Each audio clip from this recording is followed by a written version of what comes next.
Okay. Oh shit.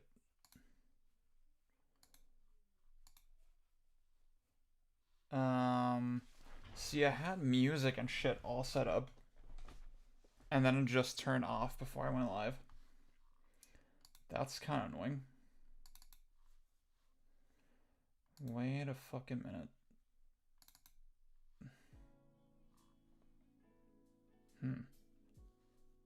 Okay. Show nothing. What the fuck is this?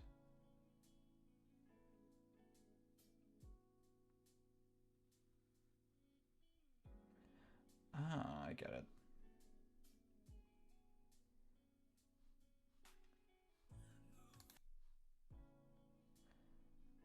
Okay, nice. What's up, Akan Nico? Oh god, I have to stream Alan Spot. Should I actually use that? I don't know. Ugh. Wait, let me... I'm still prepping a little bit.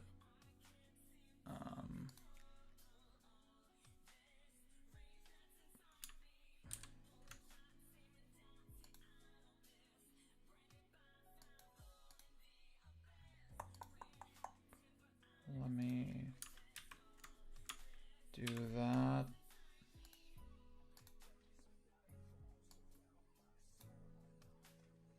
Okay, my keyboard sounds insanely fucking loud, but that's fine, I guess, yeah.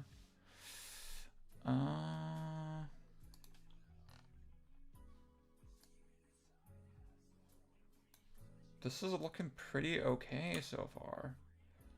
I gotta say, streaming on Mac, a little bit scary. A little bit scary.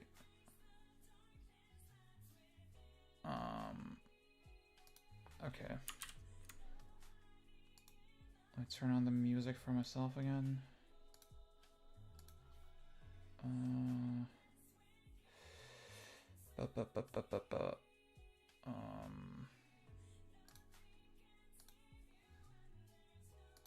Nice. I think we're almost ready. I just need to make it sweet.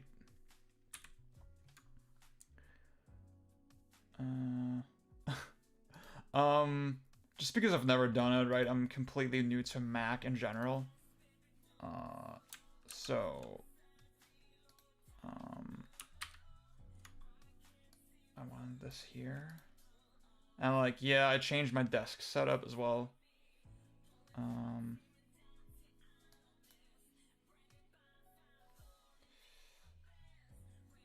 I need to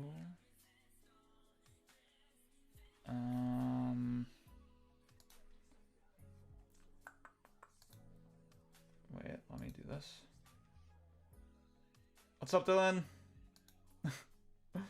Okay.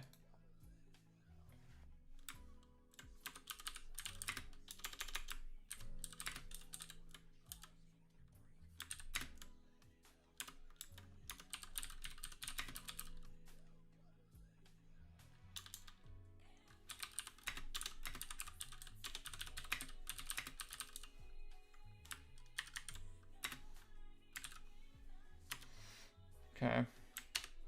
Made the tweet. Can close that. And now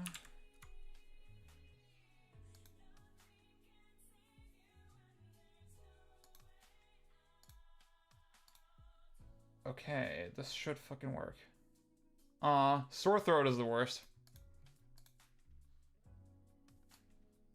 Okay. We're almost fucking ready.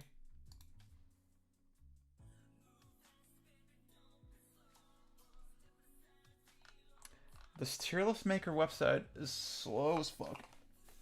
I gotta say that. Okay, nice.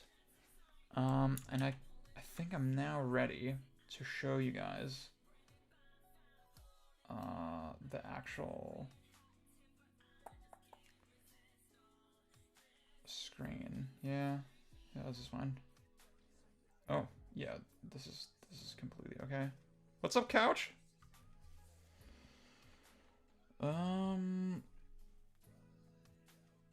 Okay, I can get rid of Nero, and you're gonna see the Streamlabs screen for a little bit, but that's fine. I'm gonna remove Nero now. I'm gonna do something fancy, like as a standby screen. Like I like the idea of like having Nero here, but like I need to make it like animated or something. That'd be cool. Okay, this is what it's gonna look like now. And then now we're here. Nice. You should see, yeah. So right now you should see the chat on the right and the tier list on the left, correct? I think I set everything up properly. What's up, Antelope? Actually, how many people are we? 7 viewers, okay. So I was thinking, maybe I'll fire up like DMC3 or Godhand or something, so while I'm like waiting, for everyone to show up, but like it's already looking pretty lively. What's up, Overcross? Let me just really quickly put on a shirt and like also clean up my oh, my laptop is still fucking here. Wait, I need to get rid of that.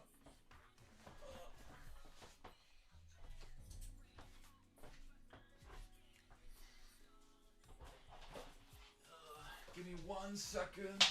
Oops.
Okay, I'm back.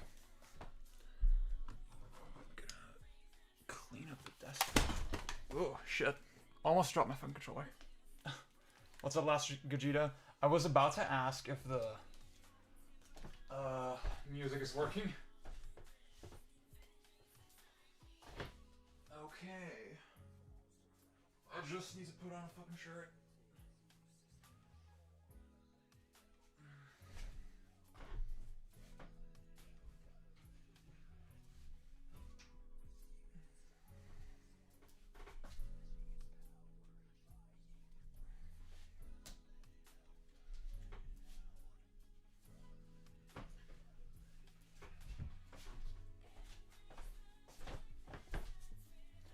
Working but quiet. Okay. DMC3 F tier. What's up, Ryan? Oh,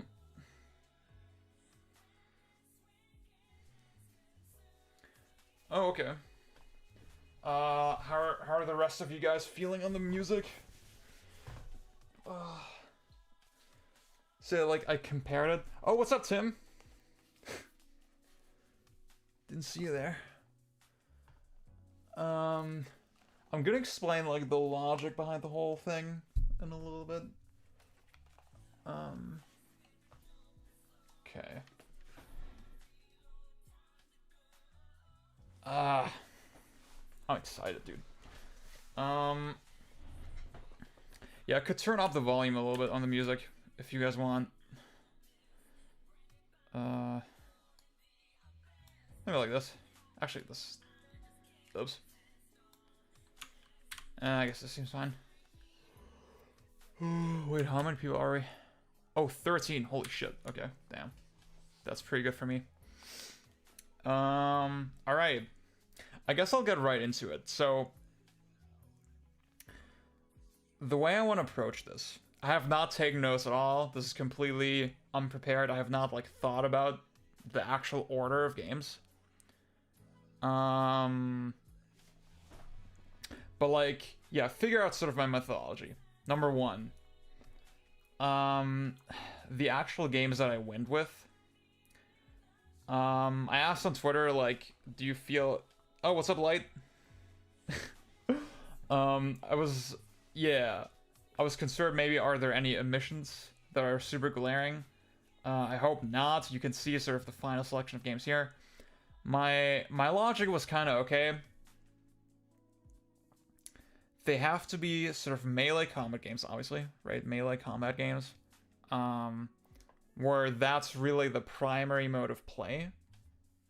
And there isn't really any other like big distracting elements. Well, distracting maybe is a bad way to put it, but see the Yakuza series, for example. I think that's the one where I really thought about, okay, what is my actual criteria? Because let's say I were to include the Yakuza series. Number one, I would spend a lot of time on the tier list. Oh, fuck, yeah, you're right, I forgot No More Heroes. Shit. Spider-Man 2 is missing. Well, Spider-Man 2 is like exactly what I mean, right? Where it has a lot of other shit going on. But I think No More Heroes would actually be... Yeah, that actually makes sense. Fuck, wait. I can still edit this. Okay. I gotta bring back Nero for a little bit.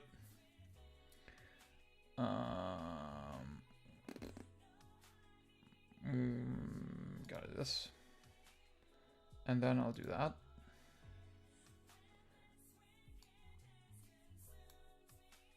Wait. Is that working?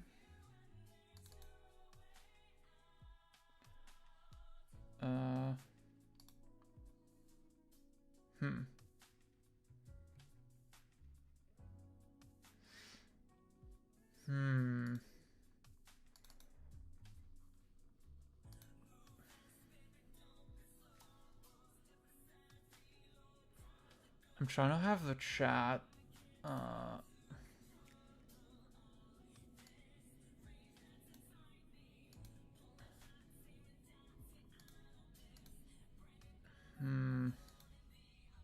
I'm trying to have the chat on the standby. Ah, there it is. Nice.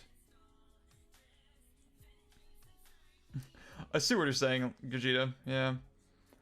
How this era of Prince of Persia clones always contain fighting, climbing as well.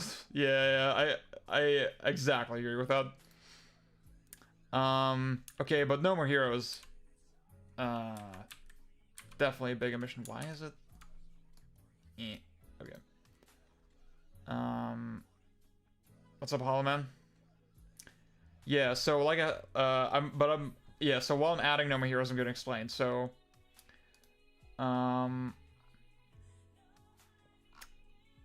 edit, nice. With the Yakuza series, right? Number one, I would spend a lot of time while I'm making the tier list, just comparing the Yakuza games to each other, because that's easier than comparing them to other games. And then number two is, even when I'm comparing them, I feel like I'm actually doing that more on the basis of literally everything else other than the combat, you know? Like, there's a lot more to the Yakuza games than, well, I mean, that's a bad way to put it, but like, the combat is not like the hugest differentiating factor, you know? The combat is not like the one thing that's gonna tip my opinion over between the Yakuza games. And that's when I sort of realized, wow, it actually makes including those games really pointless and really, it makes the whole exercise needlessly difficult. Because you can't really easily compare, like, I mean, there was this one template that everyone was using for a while that had, like, Okami on it, for example, or Nier. And, like, Okami, overall, I feel like, is an S-tier game. But, like, it's not an S-tier action game. It's not, like, an S-tier Devil May Cry. So it makes absolutely no fucking sense to include it like that. Dude, yeah, I have Ishin here. I played it a little bit, but, obviously, you know, fucking... Don't speak Japanese. Okay. I'm adding no more heroes as we speak. Oh, hello, Yulia. You're just logging in to say goodnight. Yeah, I think no more heroes definitely counts because like combat is all you do, and like, well, you have the mini games, but like that's whatever, right? Like, well, maybe is that, is that being super arbitrary? Like, I guess Yakuza, they have mini games, right? But like, it feels different. I don't know.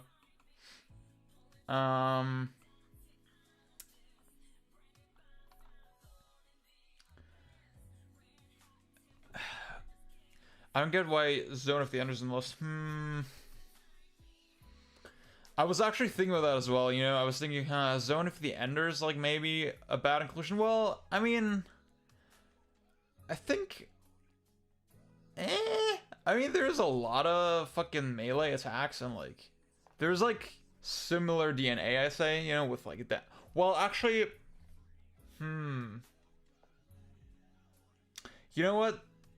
I'd say Zone of the Enders is probably actually closer to like, other mech games like Armored Core and stuff. Yeah. My logic was like, well, even though you're shooting sometimes, it's kind of, you're using a similar control scheme to something like Devil May Cry. This is so complicated. This is so fucking. I'm realizing this is very arbitrary. I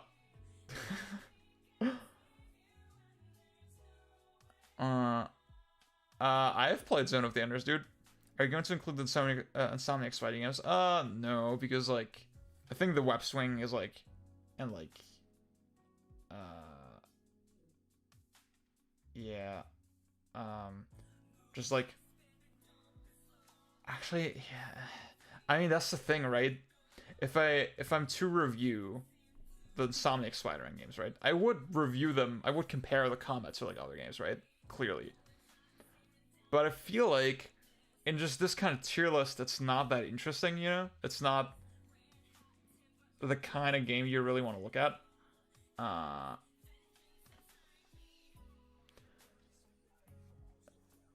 Yeah, yeah, Dylan, I'd say Zone of the Enders, like, they're pretty similar, sort of, engine-wise.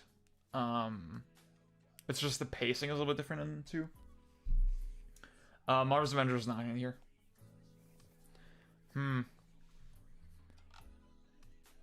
Okay. If I do this... Okay, I added no more heroes.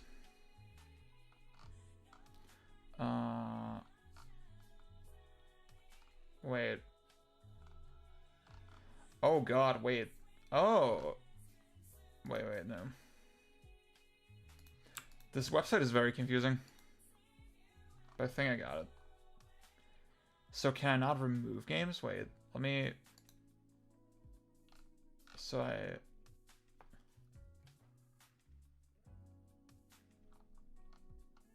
Yeah, okay, yeah, you can remove things. You can only add them. That's weird. I haven't played the Avengers game yet.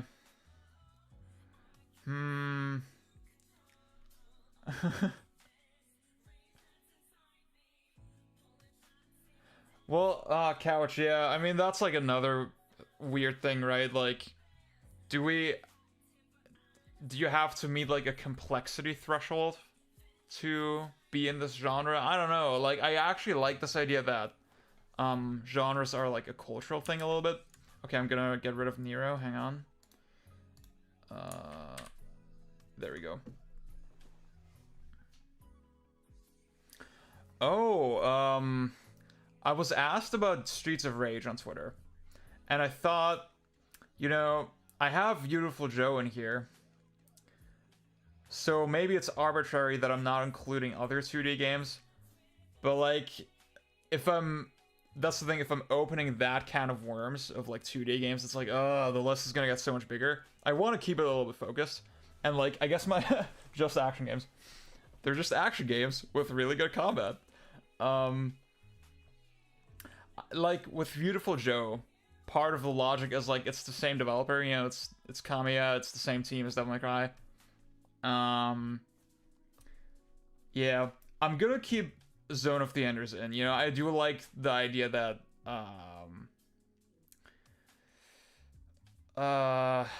you know, like I said, it's a very actiony control scheme.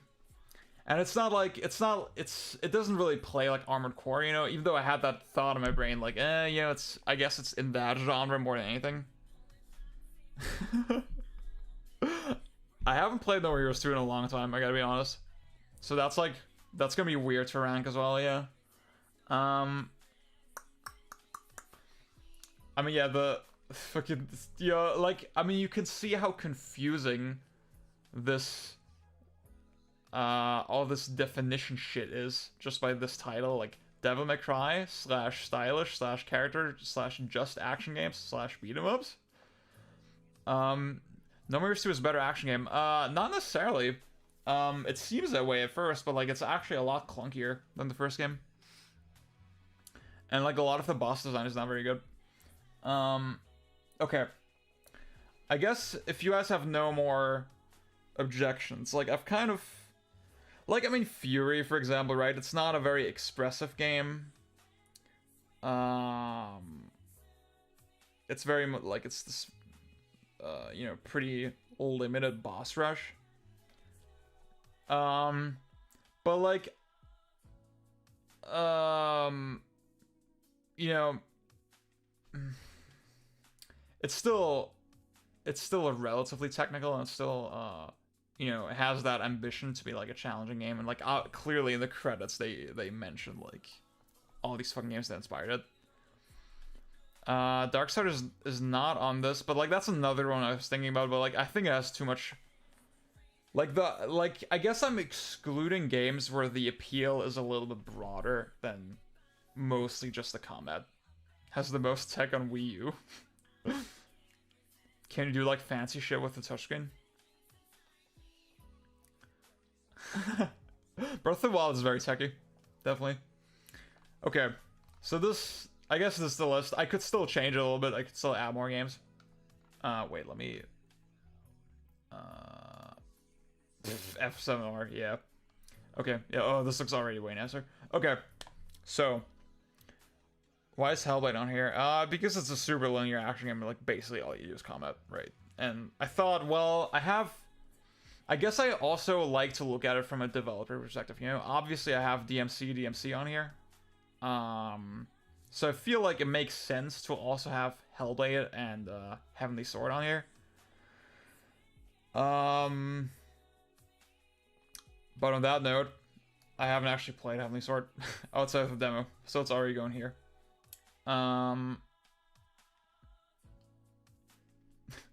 Resident Evil 6 is it's interesting.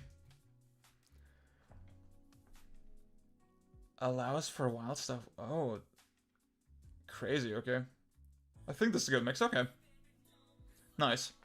Okay, the next thing I would like to explain, I would like to get into is sort of the outer bounds of this list, because if you know me, you know, well, I made a DMC2 tier, right?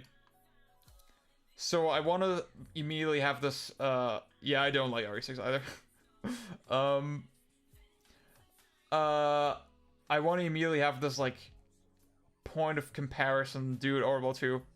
What if Charlie joins chat? That'd be great. Yeah. I want to immediately have this negative point of comparison, like, okay, you cannot get worse than DMC2. This is, like, the worst you can be as an action game, right? I feel like in terms of depth, there isn't really any difference between No More Heroes 1 and 2, but the overstructure and feel of the game is the main important thing. Yeah, I agree. And, yeah, I really do feel like 2 just took a lot of steps down, even with just the basic feel. Like, neither game is very deep, and, like, they don't really have a lot of tech or anything, but, like, yeah.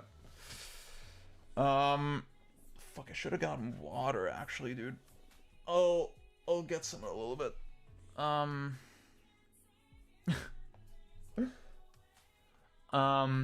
So if DMC2 is the lower end, clearly we need a upper end as well at the start. And And if you know me, like I said, my favorite action game, my favorite game of all time, is DMC Devil May Cry. I'm joking. It's of course it's Bayonetta. Now I'm starting with that. Obviously, I'm gonna explain my reasoning behind it once we get deeper in, but I didn't want to make like a big secret out of it. You know, what's the number one? S tier is like number one, right? Like, there's only one game here in Bayonetta. I'm gonna explain why in a little bit. Actually, Transformers is on here. What's up, Elon? Yeah, I'm wondering when should I get into Bayonetta. Maybe I'll start with like a couple games and then we'll talk about Bayonetta. Maybe that's a good way to handle it. Oh, you do, Overcross. Okay. So, yeah, Bayonetta is hard. So like I said, Bayonetta, this is like the best an action game can be. DMC2 is the worst an action game can be, right? And everything else is gonna settle into these tiers. And like, to me, an S tier game, yeah, Dragon's Dogma is like another one where I feel like the appeal is a little bit broad. But obviously, like, Dragon's Dogma would be an S tier, right? If I were just ranking it as a game. I know about Assault Spy, actually.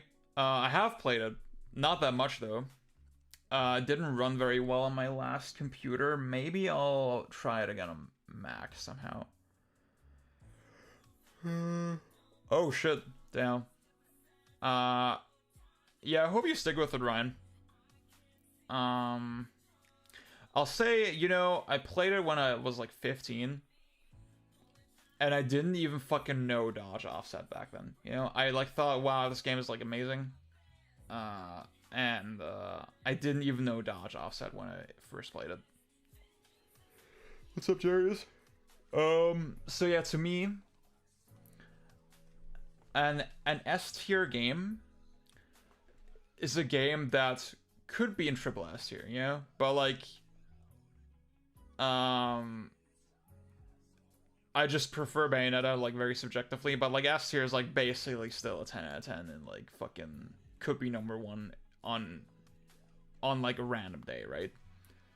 A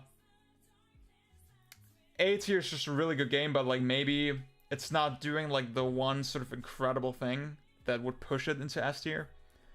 I'd say a B tier game is a pretty solid game, but has some kind of fucking weird thing holding it back. And then C is like, kind of mediocre. Did you get 3? Yeah, for sure. And D is like crap, right? Not DMC2 crap, but like pretty crap. Might as well be in DMC2's here, you know? Okay, and yeah, this is like ranking every game on the overall experience. I think if we try to like find sort of like common ground with like a combat depth category or something, yeah, oh yeah, Antelope, that's what I'm gonna what I'm about to get into. I think if we like, I guess so, the list of games is selected in such a way that most of these games really are just combat, right? For the most part. And that's what I personally care about the most, right? But like, I'm still ranking the overall experience, right? If there's something that really holds the combat back, I think that should be sort of acknowledged, right? And then at the same time, I think just it's very hard to just compare combat, quote unquote, so linearly, you know? Like there's a lot of different things that could go into combat, like enemies and moveset and balance, difficulty modes, you know? And I think yeah, it's just getting way too complicated if we try to split it up like that. So that's what I'm deciding very early on. We're just gonna rank the overall experience, right? Like, especially like, I mean, a game like DMC1, It's not like the most technical, deepest game on the list. But like, as we're gonna see, right, the experience that it kind of delivers is very cool, and I love it. Caring what story is DMC.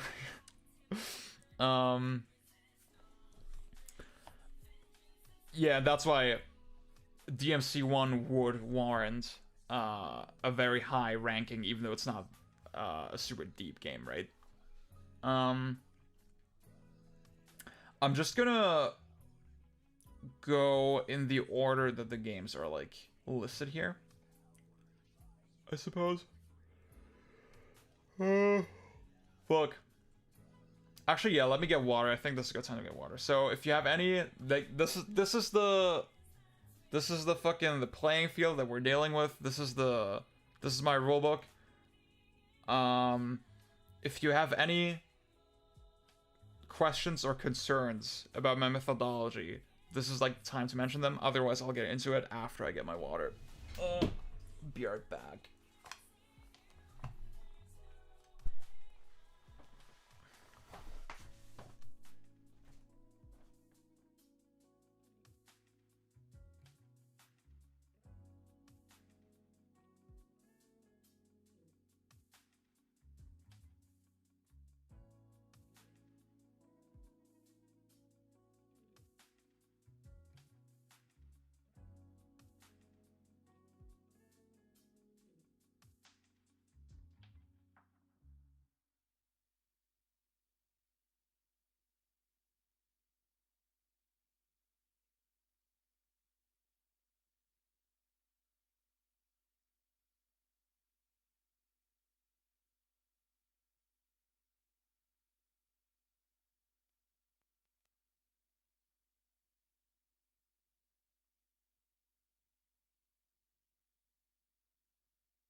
Wait, are you guys hearing the music still? Did the music stop for you guys? I'll see you out, Alan. Yeah, this will be archived.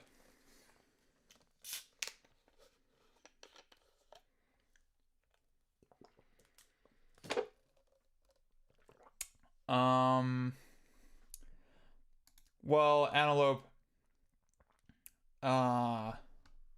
if it were basically DMC2 level, it would go in D tier. But I guess we'll talk about that. Oh shit, what's up, Dennis? Are mods included in this? I was actually thinking about this. I don't know how I'm gonna approach it yet. Yes, like something like Sigma, I will not rank that. I will sort of like, because Sigma is just too different, right? Like you can see. Oh, sorry, Couch. I think. Oh, yeah. You asked about Sekiro earlier. I forgot. Sorry. Yeah, I think that's also another game that where it's a little bit too broad.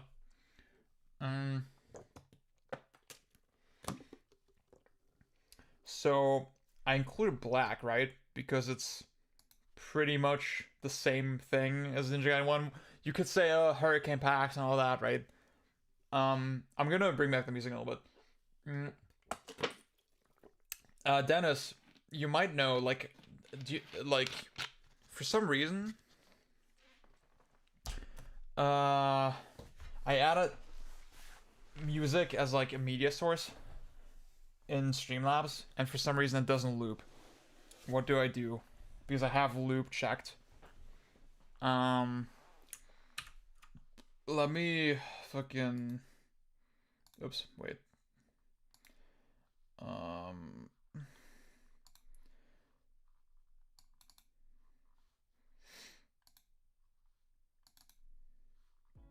So you should hear it now.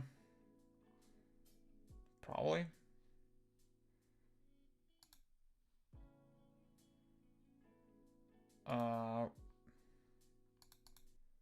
No?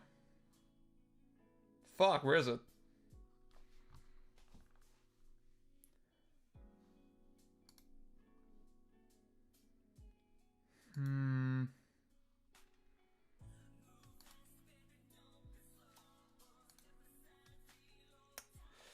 That's kind of annoying.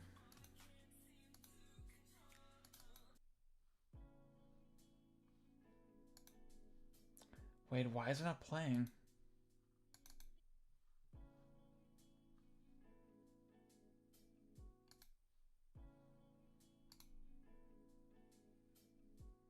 Oh, you hear it. Oh yeah, I see it in the thing as well. For some reason, I'm not hearing it.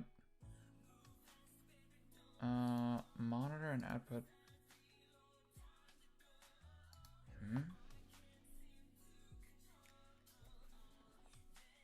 Okay, you guys can hear it. That's pretty cool, but like, why can't I hear it? Wait a minute.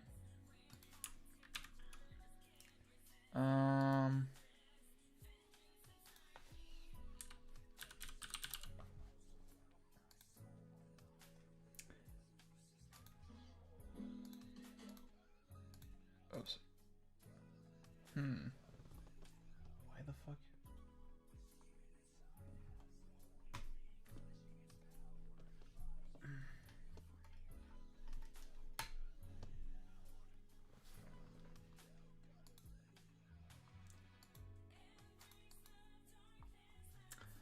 That is kind of odd.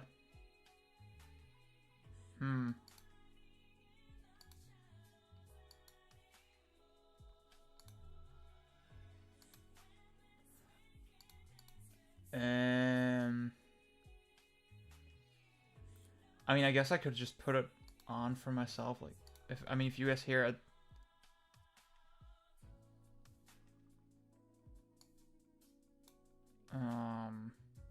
I put it up a little bit, the volume.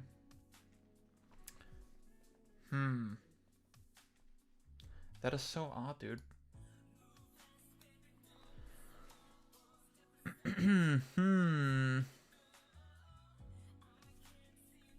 See, I mean... Yeah, I just tried, like, for some reason it's not outputting the music to my headphones.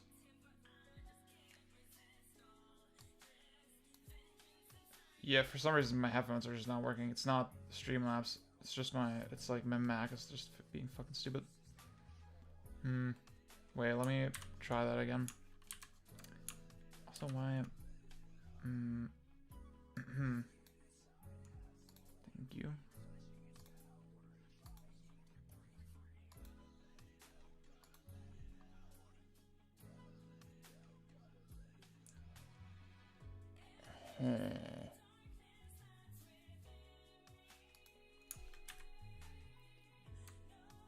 What do you think of Sifu, the new game from State of Play? Look kind of cool.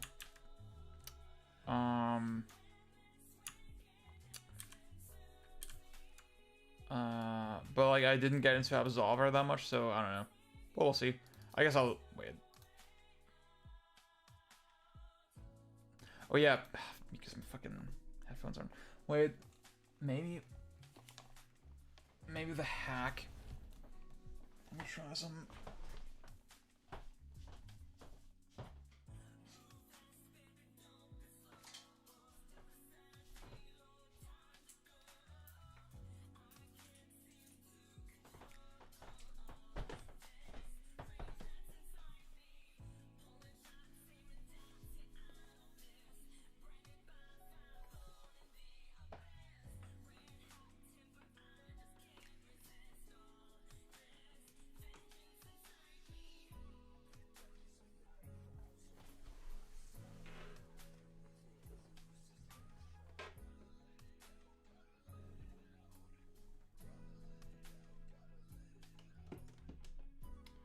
Okay. I should be able to jam out again.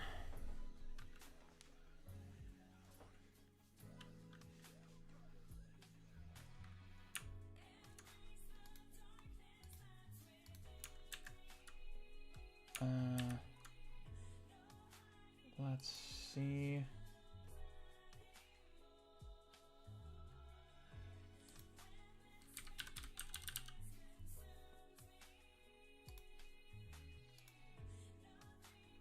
Nice. Okay. I mean, it's important for me to hear too, so I know that's gone. DMC and Bayonetta are both games I almost exclusively play like House myself because I can't stand playing through the missions. Damn, that's harsh.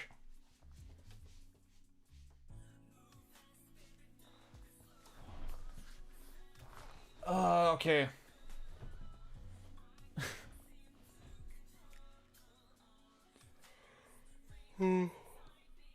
Okay. I think we're fucking ready, dude.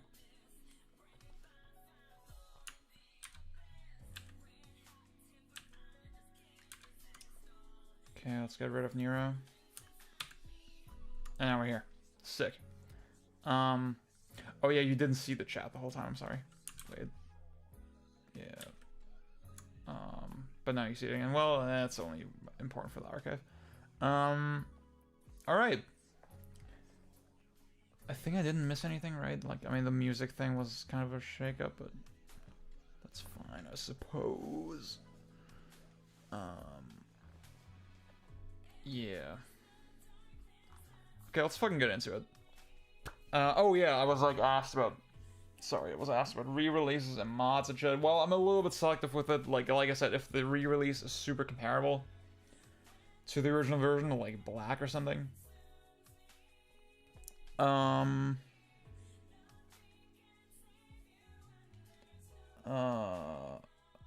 like Sigma is a little bit too different, and also like, I mean, that's the thing.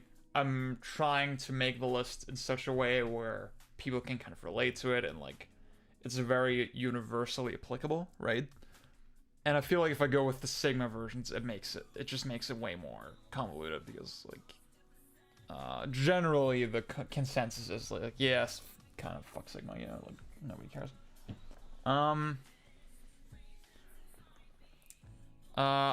Yeah, my biggest criticism with Bayonetta is the bosses. Like, I feel like the bosses don't play to the strengths of the combat as much as they could. I don't mind the gimmick stages, honestly. I like that they're confined to just singular stages, you know? That's one thing I don't like about Wonderful 101, that the gimmick stuff is in so many stages. You don't really have a lot of just pure combat stages. What do you think of Spider-Man Web of Shadows? I've played it, but like it's been way too long. I can't really say anything intelligent about it. I did think the web swing and like the wall combat were kind of cool. Technically the game was kind of a mess, but yeah. I mean, I only played on the PS3 though, so. Also, what's up, Ariel? Okay, let's get into it. Yeah, like I said, I haven't gone into DMC2 or Bayonetta yet, but I'm going to sort of over the course of this explain. I mean, with DMC2, I guess it's like obvious, right? You barely even have to explain why this game is so bad. Dude, Ultimate Spider-Man is great. With Bayonetta, I'm gonna explain sort of my logic behind it as we kind of go. Maybe it's gonna be the final thing I'll talk about, but I don't know yet. Dude, Forger is the kind of thing, it's interesting, like, just how deep people get into it, even though, like, to me, like, it does not seem like something I would like to get into, you know? Okay. Path of the Yo, dude. You know what, actually, I think it's easier if we go in reverse order. If we don't, well, I mean, I kind of want to talk about all of these games. I don't want to talk about DMC4 last, but I also don't want to talk about it first. Let's just start with the No More Heroes games. Fuck it. I mean, I just added them, so.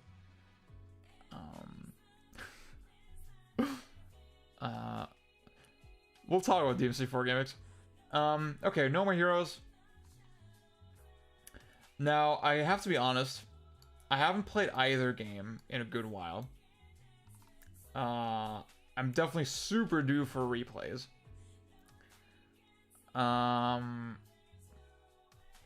To solidify my opinion, I think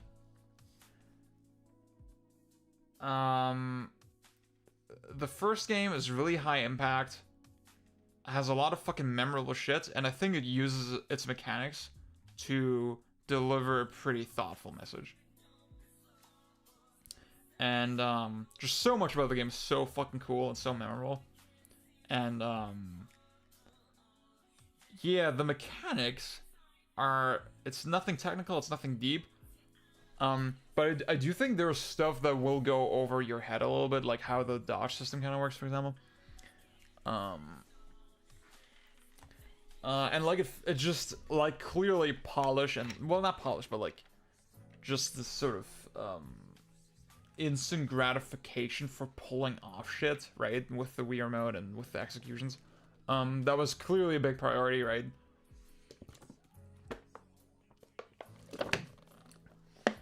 The way you play this game, for example, like you hold the lock-on button to like block attacks, and like you have this crazy screen shake and like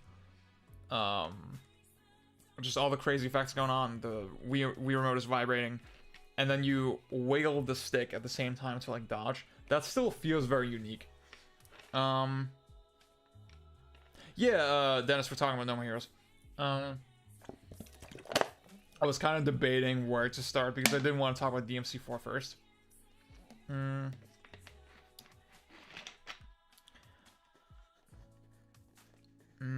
DMC5 doesn't really have walking sections. It has like one.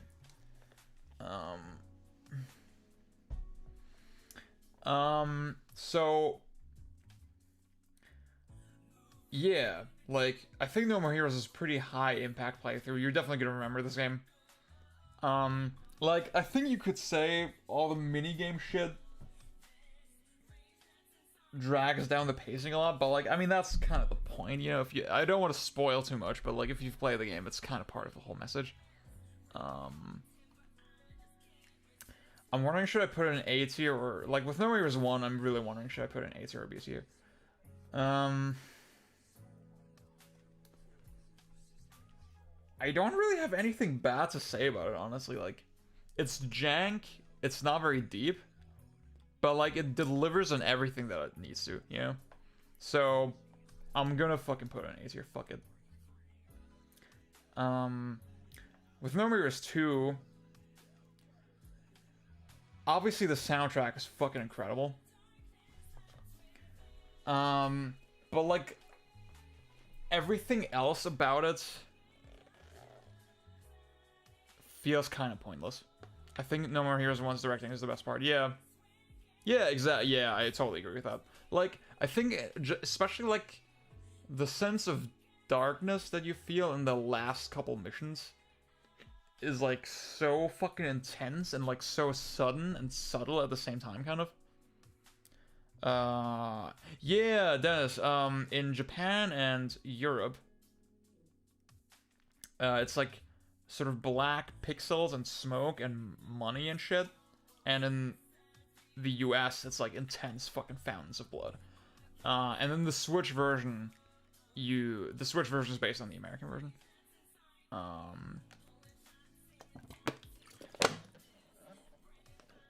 I think both approaches have their own appeal.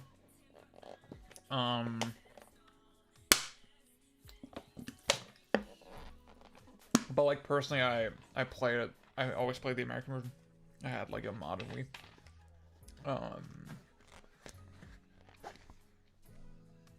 Fucking real. Like I think Suda also said the American version was closer to his intent.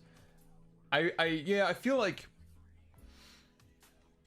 just the violence in the game being so insanely, grossly over the top, also part of the point, right?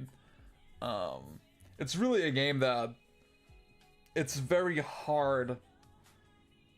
It's on this crash course against the idea of glorifying violence. I think the way it does that is really fucking cool. No More Heroes 2 by comparison, I think it's a lot more clumsy, both in terms of the plot and the gameplay, ironically.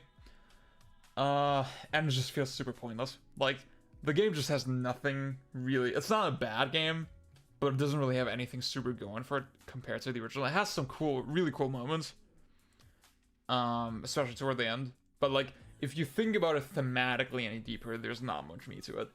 And yeah, just the action itself is very. So I can't. Unfortunately, I haven't played these games in so long, so I can't really substantiate it more than I just did. But I think I'm gonna put this in C tier. So DMC5 was one that I was eager to talk about.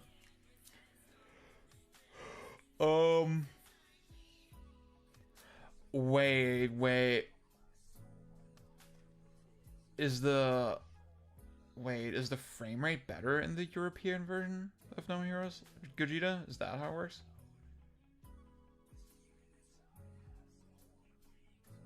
Oh, dude, Dylan, that's really cool. That makes me really happy that you're enjoying it. Fuck, I really need to play it. I should put that. I have like a short list of games I want to play like soon. No Heroes should be on that list. I should put it on there. Some other games on that list were Ape Escape 2 and God Hand. God Hand is like another one that I haven't done a full playthrough of in a while. I like play the first level of God Hand almost every day. I'll get into that when we get to it. So DMC5.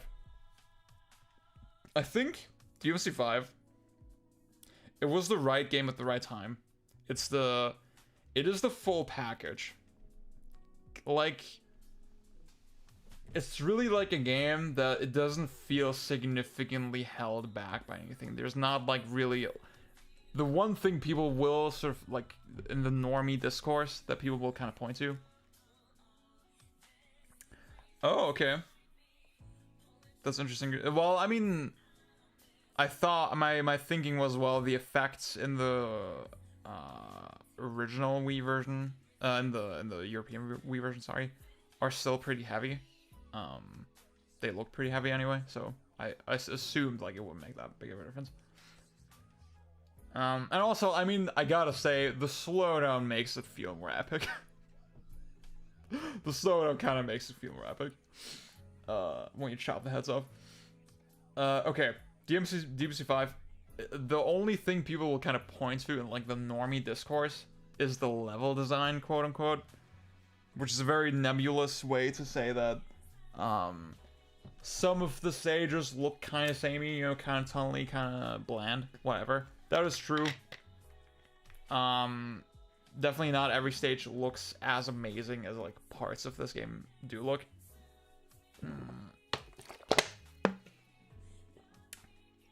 And then some people just don't like V, I guess.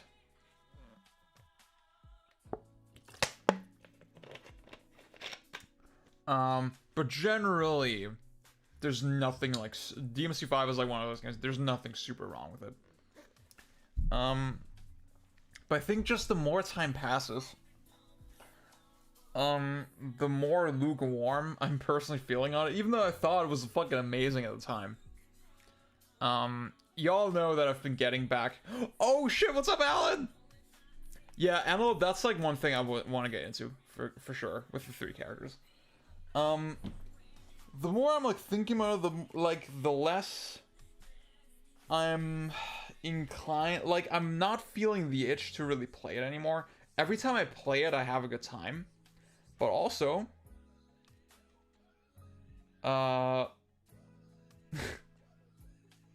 mods will happen to improve V. Oh shit! What?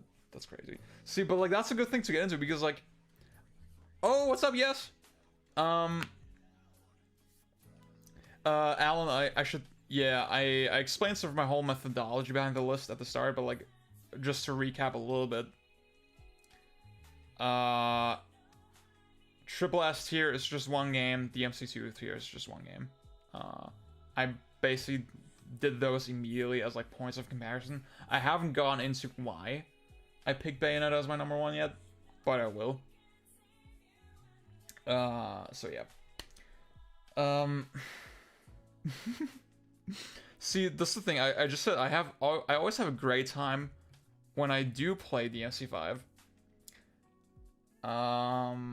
But then at the same time, whenever I'm playing through the campaign and like one of the V stages comes up, I immediately think, oh, I think I'm good, right? I think I'm good for tonight. And obviously, that was like, that feeling is something I had with my last playthrough with SE, right?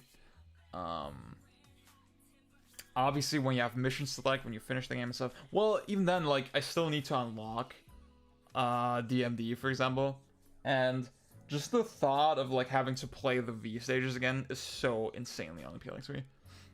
I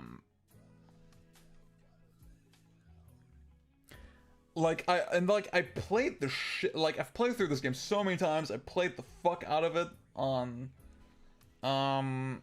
Xbox One X when it came out. I actually should watch those speedruns, yeah. I have a feeling DMC5 speedruns are pretty interesting. Dude, we'll talk about DMC4. I don't like DMC4 downside either. But like, we'll talk about it. Well, I wouldn't say I don't like it, but like, we'll talk about it. Yeah, couch. Yeah, that's a good way to put it.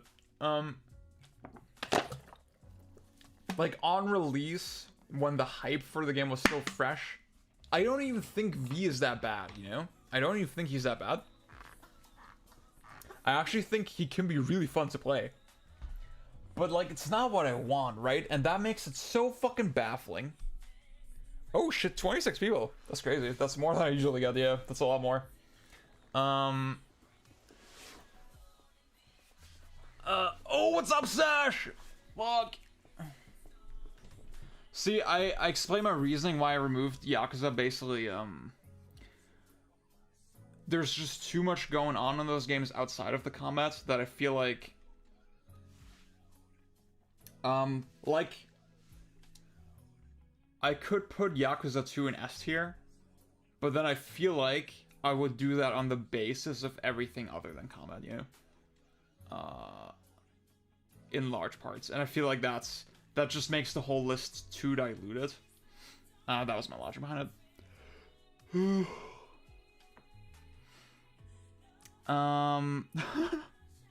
Okay, so DMC5.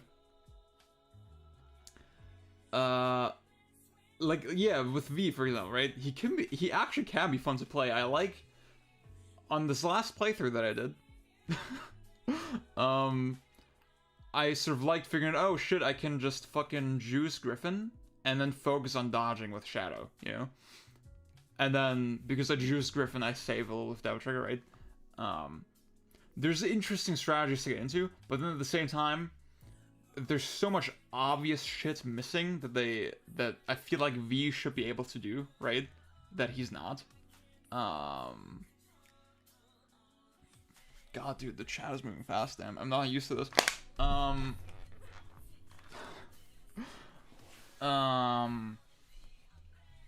Like, even just being able to fucking call your pets to you, or just have them instantly move somewhere.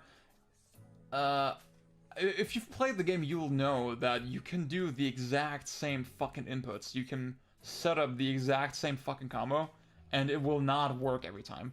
Because, there's just these minute timing differences that you have no control over. Life is an RPG.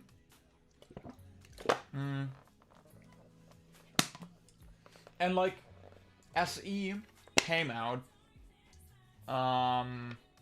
almost 2 years later. That's crazy to think about. That's 2 years, fuck. And it's fucking baffling that they didn't fucking include the option to just play as whoever you want in every stage. I expected DMC4 or DMC5, but no hero. Well, I mean, I always start by putting the games in B tier, and then I move them where they belong. So the DMC5 is not actually in B tier yet.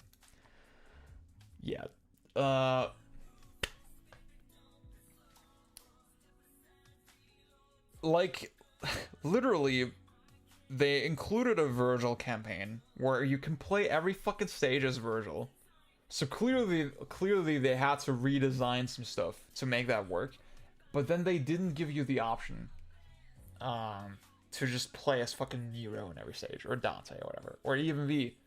Like, clearly, the tech, like the sort of implementation that Nero, for example, can buster every boss, that, like, or that V has the boss rush at the end, where he fights all these fucking guys that he hadn't actually fought before. Clearly it is possible, but they didn't fucking do that. And, I think they just made so many fucking boneheaded, I say fuck a lot, sorry. They made so many boneheaded decisions in development, like, sorry, wait, I'll be right back. I'm tweaking my, yeah, that's fine, okay. Just removing reversals after the demo. That's something I personally don't even care about that much. But philosophically, it annoys the fuck out of me that they did that. Life is just an action game with really good combat. I don't know about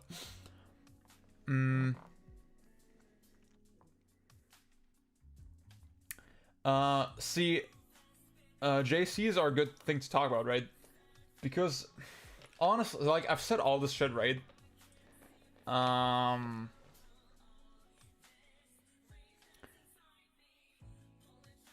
Huh.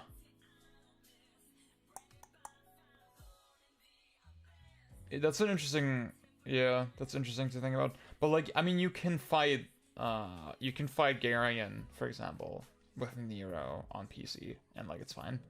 Actually, can you grab Garion? I don't think so, but, like, you have the generic grab for, like, a lot of the bosses.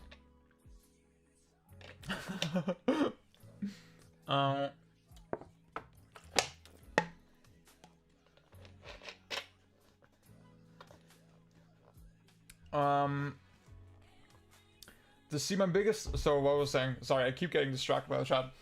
What I was saying is, like, really the biggest fucking criticism that I have with the game now,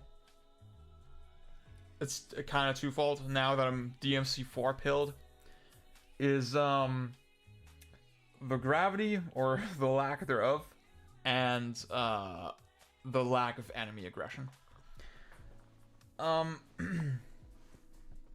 So yeah, Ario, you mentioned JCs being easier. See, I think with sort of execution things being easier, I do generally think that can actually be a good thing, right?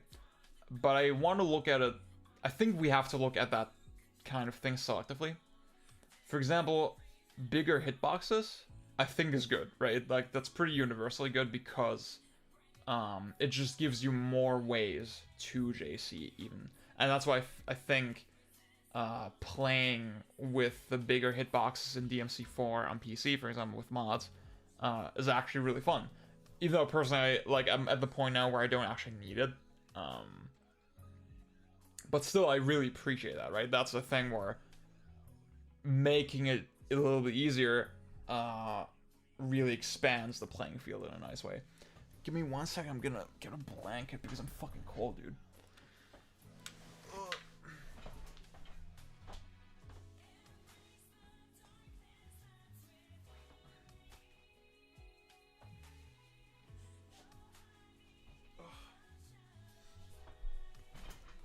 Okay.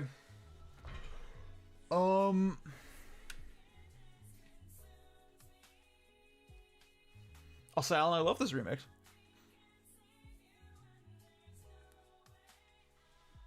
It is late. Oh god, it's already 1:30 a.m. Fuck. That's fine. Also, I'm still getting used to this desk a little bit. I don't have that much room for my legs. What you're saying is DMC is better than DMC. I've been meaning to play DMC more. I was like, fuck, I need to give it like a good couple hours before the stream, just so I can solidify my opinion. I don't know yet. We need to think about it. Um, but so yeah, what I was saying is like some things making them easier, that's great, but like I think the lack of fucking gravity makes the game feel so slow and so limp, and I think for combos it's nice, but for freestyling it's very boring. And especially like when you enemy step, the like brief pause that you get, like not just am I correct in saying that both like you are suspended in the air a little bit, you don't gain height, but also the enemy is locked in place a little bit when you enemy step, right, in DMC5? I think that's how it works, and I think that change, like in DMC4, having to actually input your next attack really fast and like having to think about the timing of your JC way more, that just makes the game so much more flowy and just fun to play on a moment-to-moment level, and it's the kind of thing that I really didn't get when I first started playing. When I first started playing DMC5, right? I thought it was a pretty objective improvement, but now that I keep going back and forth, it's like, oh man, it just feels slow. It just feels so fucking slow. And yeah, I guess I want to also say on that note, oh, fuck, the music stopped again, dude. Fuck. Okay. Let me. Why the fuck? Ah, there we are. That is so fucking odd, dude.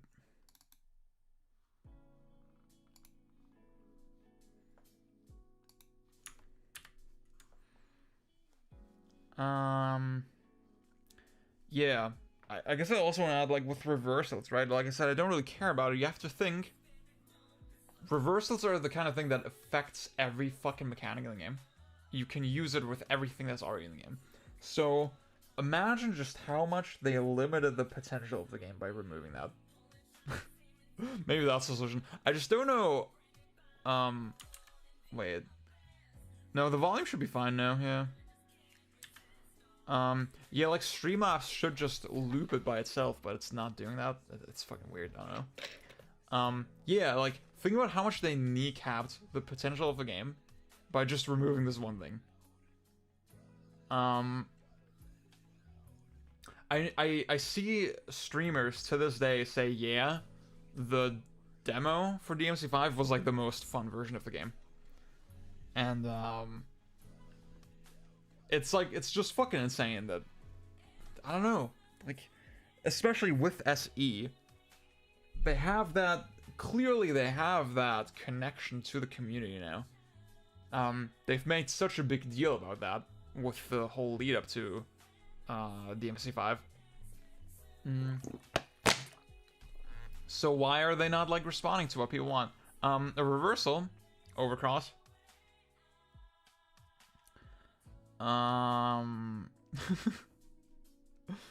Yeah, the fucking snatch inertia.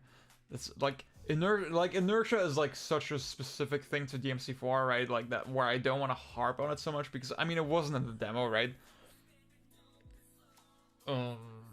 Even though I love it, right? Even though I think it's a big part of what makes DMC4 way more fun to play, I'll say in DMC5's credit, right? It's a different engine, it's a different game, blah blah blah, right? I kind of get it.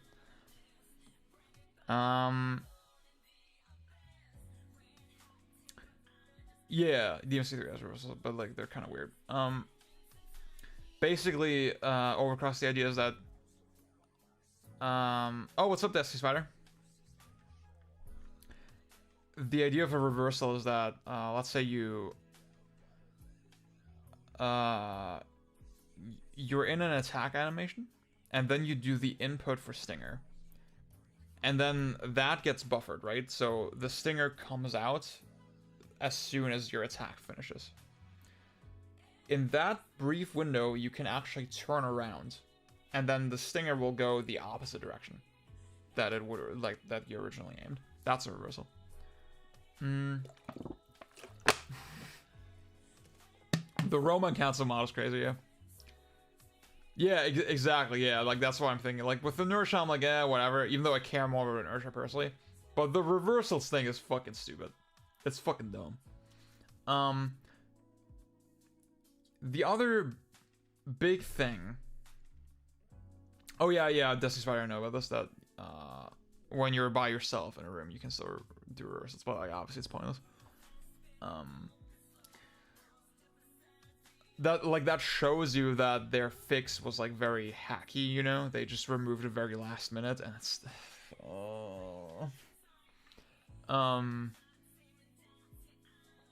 Yeah. The other big thing... So, gravity was the one thing that I hate. The other big thing is, what's the other big thing?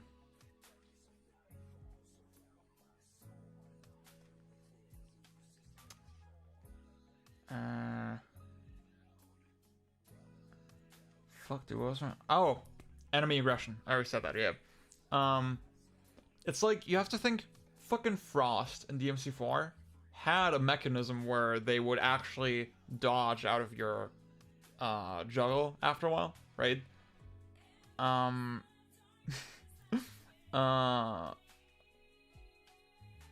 dude, Dennis, that's cool.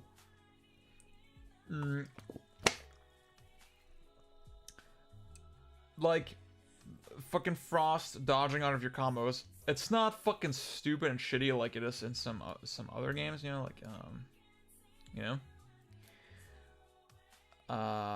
It's just really nice. It keeps you on your toes. It's just a general thing you will see throughout the whole enemy design in DMC4.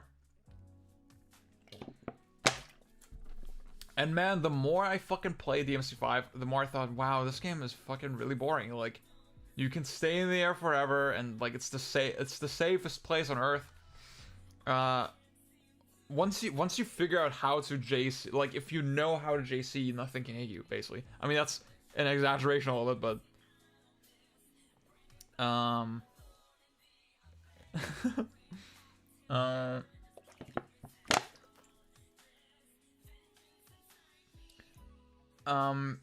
even when I was playing it back on the Xbone, right, the release version, I thought, okay, I'm kind of autopiloting a lot of this, right? I'm kind of getting into a pretty rigid groove.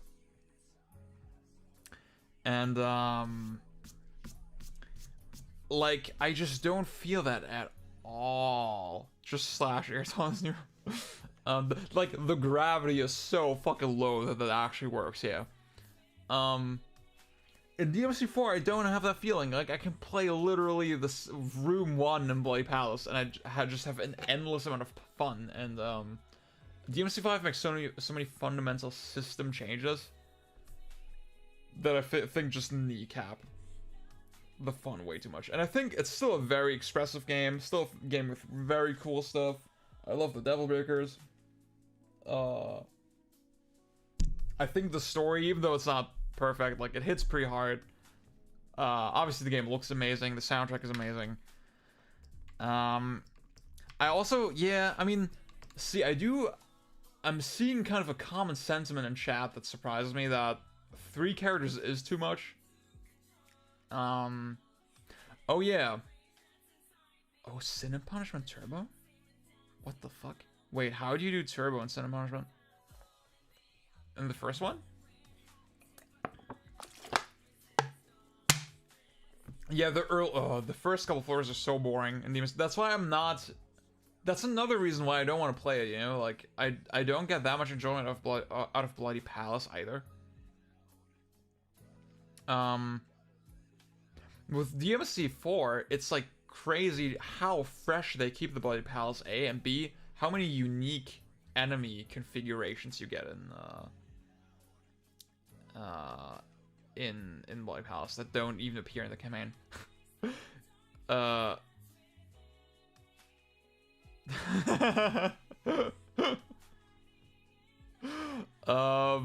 There's, yeah, Destiny's Spider, there's actually a 3rd character, yeah.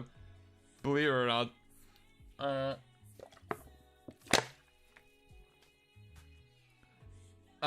CSE, I do like Turbo a lot. I think it makes a big difference, but like, eh. I also like, you know, I like Legendary Dark Knight for that same reason, because like, it kind of alleviates the lack of enemy aggression a little bit. But then some fights just feel kind of spongy, and like it's not nearly as cool as DMC4. Fucking, you know, LDK. So it's just like it's such a downgrade in every way from DMC4 for me. Like even the Devil Breakers, right? They're such a cool feature, but then the way they're implemented, I don't actually mind that you can't switch between them, but I feel like the way they're placed in some of the stages, the fact that you don't get any new Devil Breakers on DMD, for example, I think is kind of weird. And I felt the more, well, I think LDK actually helps the balance, because I'm more incentivized to actually use the break gauge. Oh, after beating the game on hard mode doubles the game. Oh, what the fuck? That's crazy. I guess I wouldn't play it on an emulator, right? I wonder how it feels on real hardware, yeah.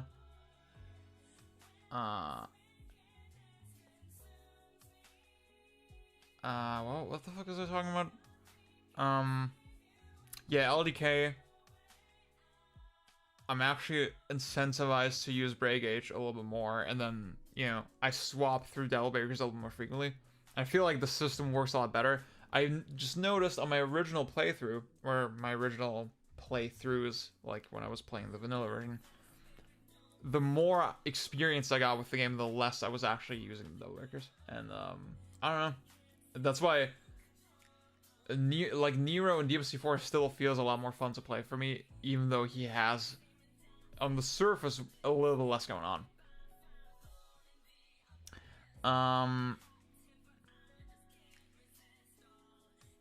Yeah, yes, DMC3 is, we'll talk about it. Dude, and also, the Bloody Palace in DMC3 actually kind of sucks. I don't want to, yeah, I want to get your expectations in the right place immediately. Ryan, I appreciate that you're also a Nero stan like me. Damn, I'm surprised to see so much Dante hate for the, like, I'm not a Dante guy either. See, I guess the final thing I want to say with DMC5 is like, yeah, you know, opinions do diverge between like, oh, do I prefer Nero, do I prefer Dante? I guess there's enough people that prefer Dante to justify his inclusion, right? But at the same time, man, I think I would like DMC6 to just have a single character, you know? And just really focus on that and like make that one character as fleshed out as possible. And I feel like it's just disappointing that, you know, DMC1 is so distinctly different from the series. And the series got so, from the rest of the series, sorry. And the series got very iterative once Itsuno took over, you know? And that's no disrespect to Itsuno. I think he's a great director. A Swiss knife where you cut yourself. That's great.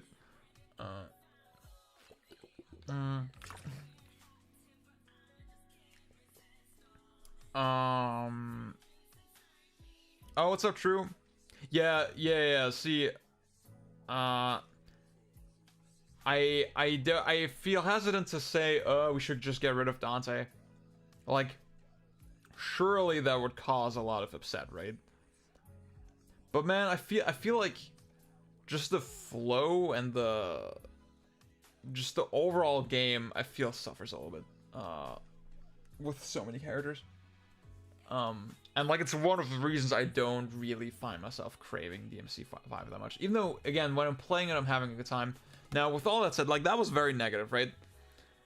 I think I'm only so negative about it because DMC5 is like such a fucking knockout on the surface. You don't like Exceed, okay? See, with Exceed, it's like one of those things where I kind of get the idea that blah, you're adding like an arbitrary skill check to every moment of play, or like timing check, I guess. Well, I'm not asking for Dante to be removed necessarily. Well, I would. I mean, that's the thing. I would prefer. It's not like I would remove Dante and then keep V. You know. Yeah. I get the thing with Exceed, but like at the same time, I don't really know a better way to implement that sort of thing, right? And I think it's very satisfying. It's very fun. So yeah, Charge Shot is stupid. Yeah, I agree with you, Destiny Spider.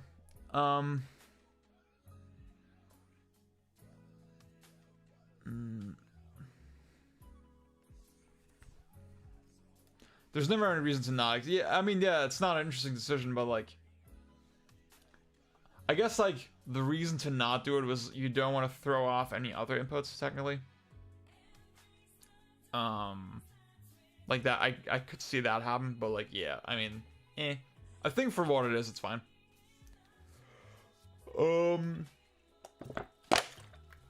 See, on the surface, DMC5 is such a knockout, but I feel like a lot of the decisions they made with it just kind of kill the replay value. I think it was like I said, it was the right game at the right time. I think it's a good game, but I'm gonna keep it in B tier. I think, like, it's just disappointing that it's not held back by budget or anything like that this time. It's just held back by, really short-sighted decisions, in my opinion. And when you consider sort of the focus and the thought behind DMC4 in every facet of that game, that's very disappointing, I feel. Yeah, Antelope, I think I would just like, I think I want the level 1 as like a back forward input or something. I would like that. Yeah, like the Devil Bringer is like, it's like a whole thing. Fuck, I don't know. We'll talk about DMC4.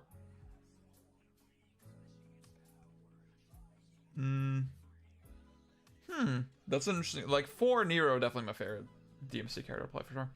Okay. But let's stop talking about DMC for a while. Like that was a lot, right? We talked about one game for a long time. Asura's Wrath. Where did I put this one? I haven't played this one in a while either.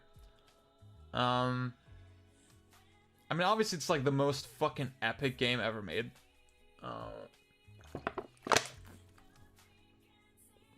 With a really impactful story. And just insane presentation. As an action game, it does not have a lot of meat to it. I get what you're saying, Antelope.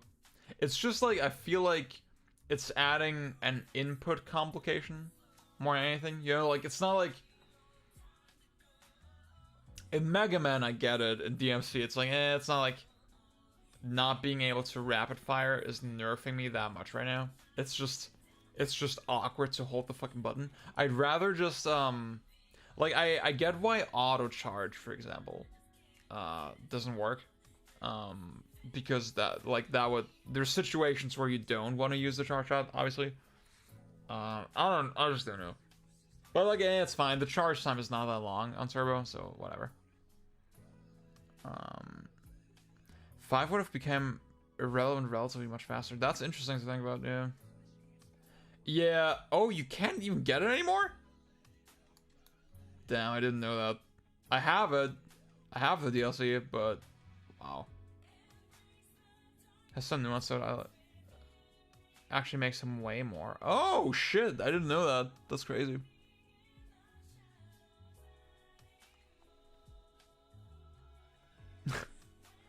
Tweewee, I think it has... Yeah, I was like kind of getting rid of games with like a broader appeal, you know? So Tweewee is like, you know, it's an RPG, you manage stuff, and like, you can kind of tip the balance of the combat by fucking, you know, with setup. But obviously Tweeby is sick.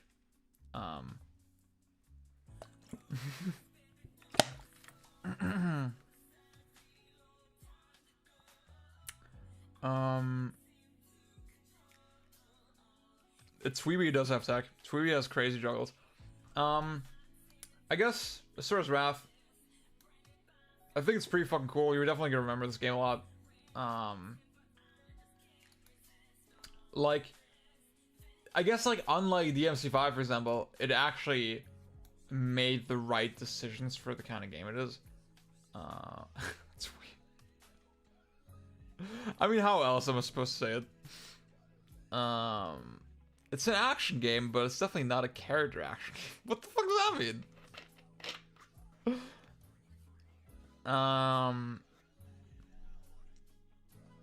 NTSC DMC1, PCS X2. I get the thing with the save states. Personally, I don't like emulators, but like I get it.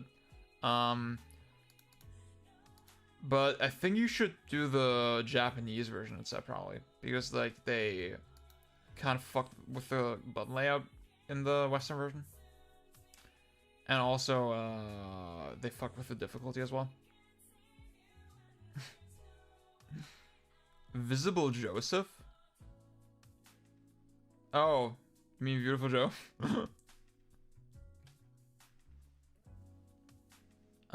Dude, I would like Asura and Marvel vs. Capcom. Yeah, you can, Dennis. You can still get it. I'm fairly certain it should still be on your download list. Like when you install the game, you go to the library and then it should list the DLC there. Even if you can't find the DLC in the store, you should still have it in the library. Mr. DMC1. Yeah, the button layout, it's like X to attack in the US version. In the Japan version, it's like the classic DMC layout. So I think it's Asura's Wrath. I don't really need to substantiate it more. It's just fucking cool. It's like, again, like I said, unlike DMC5, it made the right decisions for what it is, and like, I don't really have any resentment toward it, even though it's like not the fucking deepest game in the world. Oh, what's up, Bucka? You missed like my whole fucking DMC5 rant. Like, well, I mean, I don't want to be too mean to it, but like, I basically sort of substantiated why long term I feel like the game just couldn't really maintain my interest. And Asura's Wrath, it's like an opposite case where like, yeah, it's kind of a simple game. But like, it does what it sets out to do really well, so like, whatever. Oh yeah, I think I remember that. There was an Asura costume in Street Fighter 5. Okay. Devil's Third. I mean, I think it has to go in C tier. I haven't played this in a while, actually. I haven't played it since it came out, but... Dude, CyberConnect 2 is pretty cool. I should play those Naruto games, actually. I didn't really play them that much. Yeah, Asura's Wrath is another one I should play again. Yeah, I haven't played it in a good bit. Dude, Devil's Third is actually fun. Because it's generally accepted to be a great game already. Yeah, okay, yeah, I appreciate that you guys, I appreciate that you guys, can sort of understand my reasoning with the MC5. I still think it's a good game. But yeah.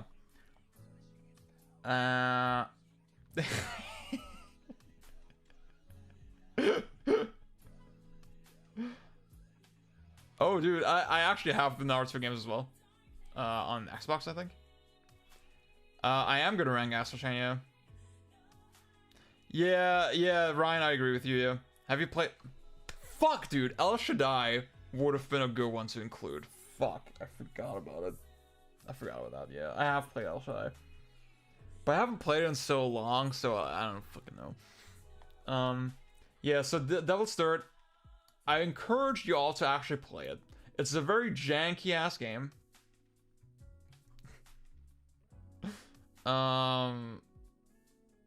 Yeah, that's true. Oh, dude, Splatterhouse. I mean, Splatterhouse, I haven't played it, so like, Devil's Third, very janky, you have to tweak the aiming a lot to like make it feel kind of passable. Al Shaddai has like very simple combat. It has platforming as well, yeah. Rising Zam. I think the blend of melee and shooting in Devil's Third is really interesting. Oh, dude, Al, have you played it? Like, there is some shit in Devil's Third that's clearly not well designed and not polished, right? Like, some shit does weirdly a lot of fucking damage. And I think the general balance between, like, enemies shooting at you and, like, should I melee them and stuff? Should I go into cover? Like, it doesn't quite work. Like, clearly this game... clearly this game needed one more pass to make it really good. But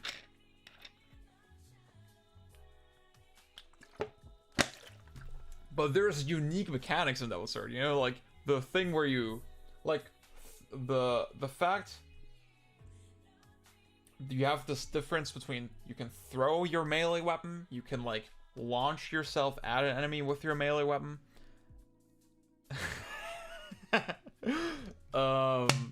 You can shoot a guy, you can like crouch slide. All these things have subtle differences, and I really do like that. It feels unique. It feels like nothing I've played. Nothing else I've played.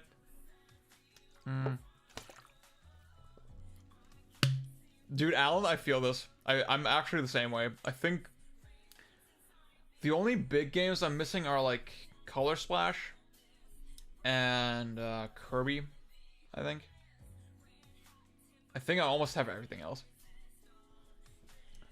Well, I have to say I got rid of Smash and I got rid of Mario Kart. Kind of for obvious reasons, I guess.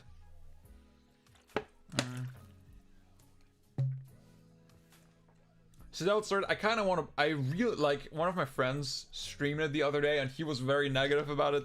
And I get it.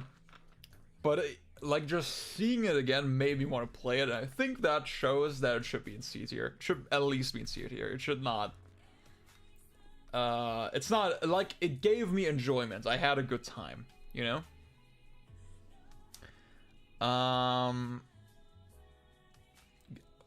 Fuck, man. This is... I'm just realizing, like, I'm thinking about the games I'm gonna put in D tier. That's why that poop says. Devil's Third, let's go. Fuck. Yeah. So, I don't know, man. I had a smile on my face the whole time while I was playing it, so it can't be in D tier. There's no fucking way. Okay. Let's move on. God of War 2. I guess, wait, I should... Yeah, I mean, the God of War games, I don't really care about them that much. God of War 2 sort of subjectively... Not subjectively, but like, sort of anecdotally was my favorite. I think it had really good pacing, had really impactful moments. Like some really cool scenes where they actually like in-game play with the camera a lot, and I think the variety of environments is really nice, and like I think having this insane cliffhanger in the end kind of sucks, but it's also kind of hype, and then the way you go into that with God of War 3, I think that's pretty dope. Honestly, DMC, I haven't ranked DMC 3 yet, dude. So, it's something I would have to play again, right? But, like, I definitely, like, I'm thinking about some of the moments, like, fucking, the way you sort of sprint into this fucking forest and, like, immediately fight this Minotaur or something. I think that's how it was. Like, God of War 2 is definitely the one where I have the most vivid memories of, like, individual moments, and, it's pretty neat. Was Kratos left on the moon?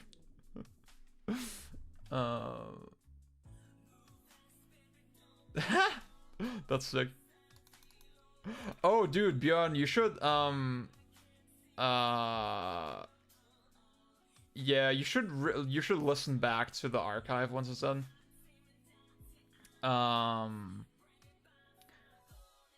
because like I basically went into like why DMC5 I feel it doesn't, like, long term it couldn't really sustain my interest, and like I feel like they just made a lot of poor decisions with it that are really frustrating. But it's overall still a very polished, great game, so like, whatever. Sick, cool.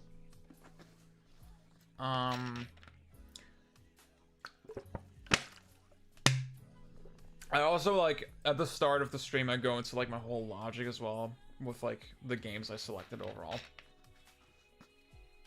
I'm realizing I made, like, a whole don't care, haven't played here, but I think the only game that even goes in here is Heavenly Sword. That's the only one I haven't played. But I think, like, Heavenly Sword is the one that it would warrant being on the tier somewhere, right? I just don't fucking know where at all.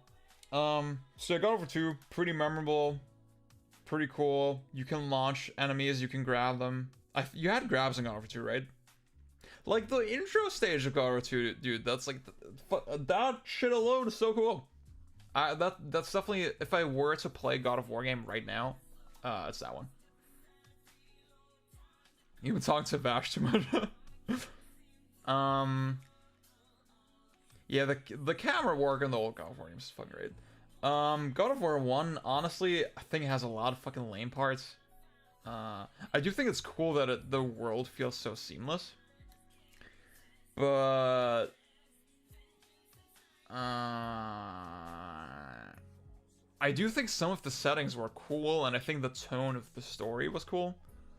But it feels kind of limited and whatever. Like, again, I can't really talk about it more substantially because I haven't played on something. But I actually have no DMC2 spiritual predecessors. Well, I should say I've played only the Dreamcast version, which is a lot better. Like, Dreamcast Mach-N X is basically Metroid Prime with the sword, and it's actually kind of sick. I don't know with the PS2 version. I do think mods in DMC5 are, like, there's some pretty cool mods. So yeah, God of War 1, whatever, I don't want to think about it too hard. And then God of War 3, honestly, I thought the whole experience was, like, maybe it's because I played all of them back to back at the time. I don't think God of War 3 is bad at all. I wouldn't put it in D tier. I don't really have active resentment for it, right?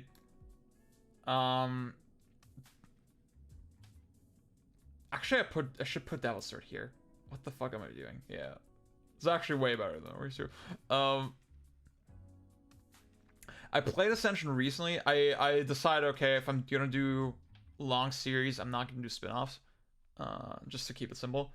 I thought there was a lot of weird missed opportunities in Ascension. Like, just the fact that the music fucking stopped again. Wait, let me fix that.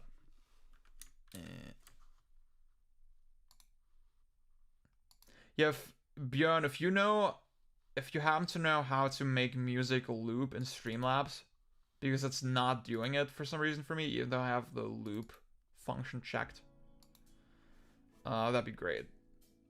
If anyone knows what the problem could be.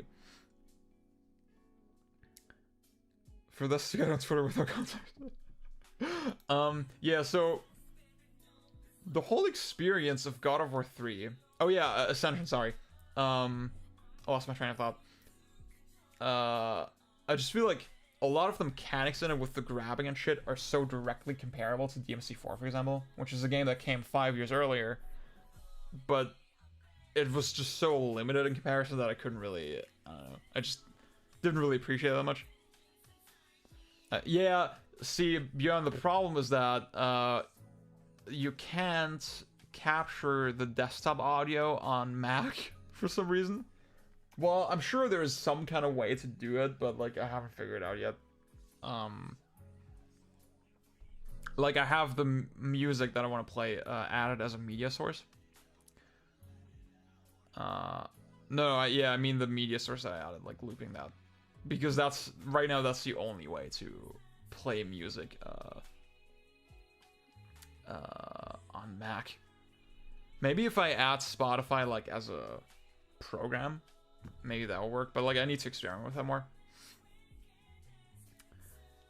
Yeah, so that's my kind of take on Ascension. God of War 3. I don't know, man. Like, obviously I get that it's the point, right? Yeah, I know I'm kind of an idiot for streaming from Mac, but like, I mean, it's my only option right now. So like, I'm gonna move to PC again eventually once I have one. But yeah.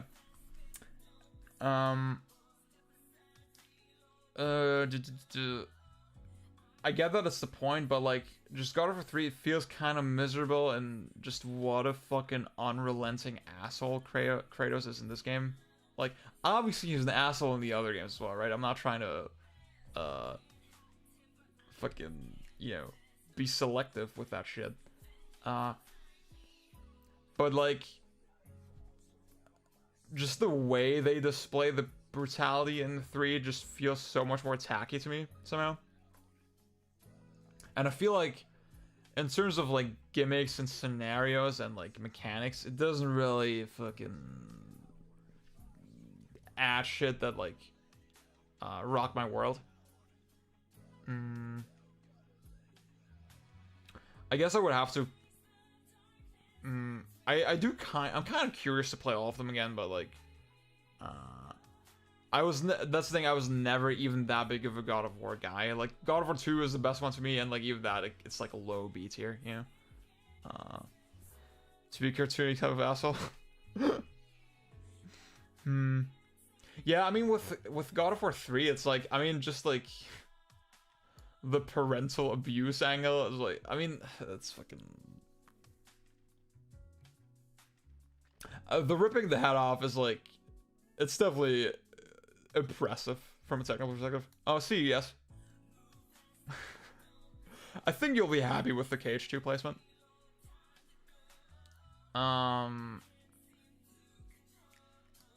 As far as Dad of War goes, I guess I can't put it in D tier, right? Like,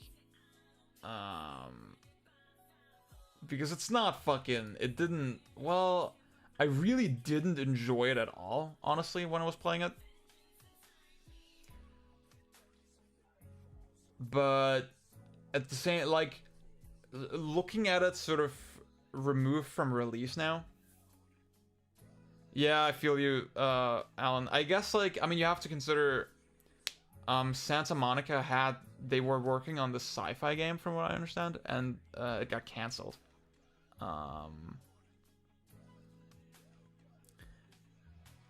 Yeah, dude, the thing, yeah, Akaneko, that part, like, fuck, man. I mean, it's just so fucking edgy and stupid. Yeah, so my thing with Dad of War is, like, I did not enjoy this game at all, right? Honestly. I think there's aspects in the combat that are really interesting. But I kind of, yeah, I have to go with Matthew's take on it, where you have to be, like, a crazy person to actually want to play this. With how much shit they added around the combat that makes it just fucking tedious to get through. But, like, you know, removed from it a little bit, just sort of knowing how much worse an action game can be. Well, I don't fucking know. Maybe it should be in D tier. Asura's the ideal angry boy. What's the sci-fi game? We don't know. Like, we never saw anything substantial for it. Oh yeah, I know, Celia Wagar. I know she, like, said some good stuff about it. Like, that exactly is, like, kind of what made me sort of reconsider my stance, because, like, there's, again, like I said, there's interesting aspects to the combat, like, the way it blends kind of melee and shooting. Well, shooting, like, with the axe, whatever. I do understand the angle of, like, oh, it's an interesting game in terms of neutral, right? It's, like, the most neutral, if you were talking, like, fighting game concepts that you have in an action game, right?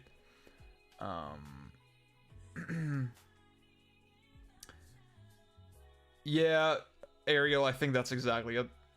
That is exactly it. I was thinking about the PS2 Shinobi game, but I feel like, I mean, the appeal of that game is to fight as little as possible. Yeah, that's why I thought maybe it's, like, a little bit too different. So, I'm conflicted. Like, I kind of respect what this game is going for, God of War, but at the same time, it's like, it's just something I... Like, knowing, for example, that it's 60 FPS on the PS5 now, right? That kind of tempts me to play it again. But then knowing all this fucking shit I have to deal with, right? That I just do not have the patience anymore for. Almost mastery. Dude, Joseph Anderson. The Joseph Anderson smack talk I will give you today. I'm sorry, Alan. I'm gonna try to be fucking kind to it. Well, as kind as I can be. Yeah, fuck. That's the thing, like, round trip, right? There is cool shit in it. There's cool stuff in God of War. Just let me finish that thought with Joseph Anderson, right? The thing about him is that I feel like he looks for games to be good in, like, the most generic possible way, you know? I think people obviously compare him with Matthew all the time, and, like, I don't think he has that thing where he tries to look at, oh, what is this game doing, like, for games, like, as a whole, you know? I don't know.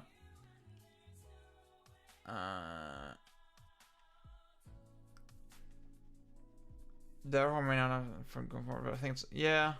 I mean, I don't know. I do think it has cool mechanics. I do want to say I appreciate it. Oh, what's up, Luke? Yeah, I encourage everyone to check out the VOD tomorrow. Yeah, I'm hoping. I mean, there's some games that I get through really fast, and then some that I get kind of stuck on. Literally, Björn. Literally, that's it. Fuck, dude. Like, just the idea that, like, saying with Breath of the Wild, for example, like, oh, I can't fucking kill this Lionel at the start of the game. This game fucking sucks. Oh, I can overpower myself with stats. This game sucks. It's fucking dumb. So, like, I didn't enjoy this game at all, but I respect some of the things it does. So I'll just put it in C tier. Fuck it.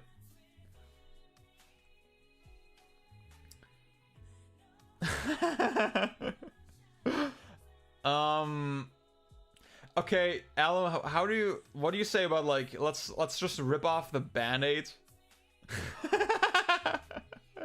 Let's just rip off the Band-Aid with Metal Gear Rising, like, immediately, right?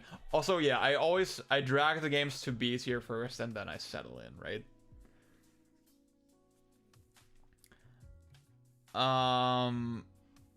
That's the thing, like, his criticism was on the basis that, oh, I should be, like, he had this fixated idea that he should be able to fight it, right? He can't divorce, like, himself from this idea that, oh, maybe different games try different things, right? Maybe running away can be part of the game, right? He didn't really, like, he doesn't look at games that way, and that's what annoys me about him. Dude, God, and just to explain, for those who joined later, Triple S and DMC 2 tier are, like, the outer bounds of the list.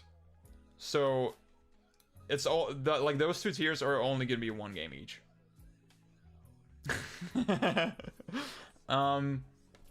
It's just like I started with DMC 2 and Bayonetta. I didn't explain my reasoning with Bayonetta yet.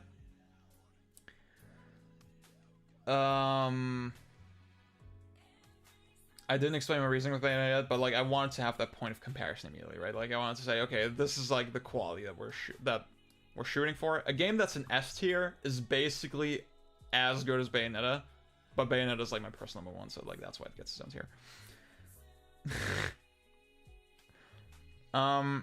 So yeah, like, DMC 2 tier is just gonna be DMC 2, right? There's nothing else gonna be in there. Like, games that are in D tier are not quite as bad as DMC 2 probably, but, like, you know, it's like, for me, it's a similar level of enjoyment. And, like, I guess with Metal Gear Rising, I streamed the game recently, and it's like, it's crazy.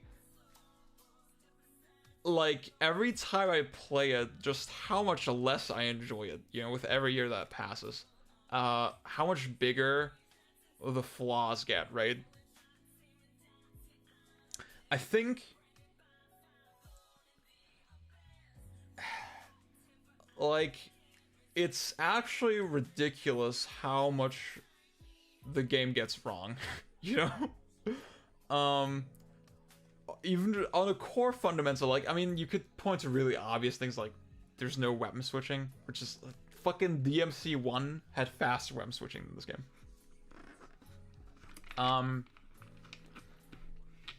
The scoring system, like, just the whole idea of, like, cutting enemies, right? And, like, the way it's tied into the scoring system, that basically it's, I guess it's kind of like a shinobi situation, right? Where you need to kill the enemies just as fast and as efficiently as possible. But then the game has all this extra shit around it that you can do. You can do dial combos, you can do dodge offset, you can change weapons, right? But all that shit is like super disincentivized from not just the scoring system, but just how the game itself is designed, right? Like, that the enemies can shoot at you at any time and, like, do chip damage that's not actually any kind of threat, but it ruins your score. Like, just getting hit by one bullet ruins your score. It's not an element that actually matters at all in the game design. It's just this thing that they added because they realized, oh,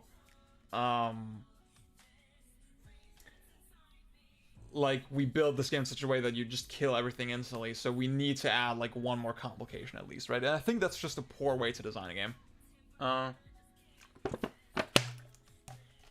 That's the thing that, like, I think, there's a lot of things, like, that are interesting about MGR, right? But I do also feel like, even with more time, I honestly feel like, if I look at Platinum's progression now, I feel like they couldn't have made the game that is actually right for it, you know? Like I said, like, I think MGR should have been more of a shinobi kind of thing, where it's not so combo heavy and, like, not so directly comparable to other action games, right? The way everything comes together in the final package, like, just the camera is fucking horrible, the enemies grabbing you and then you need to wiggle, it's like that shit. Oh, how do you even do that? Like, so many of the levels are drab as fuck. I mean, if you watch my stream, you'll remember there was this one part where I remembered that the stealth sequence was coming up in the subway whatever thing. And just remembering that drained all my motivation to keep playing. It's just, yeah, there is interesting, polished stuff in the game, but I feel like it ends up being less than the sum of its parts, you know? And it's a very unenjoyable experience for me. Yeah, like, see, Antelope, Zandatsu's the most flashy, but it actually doesn't mean anything you should ever. That's the thing, right? Like,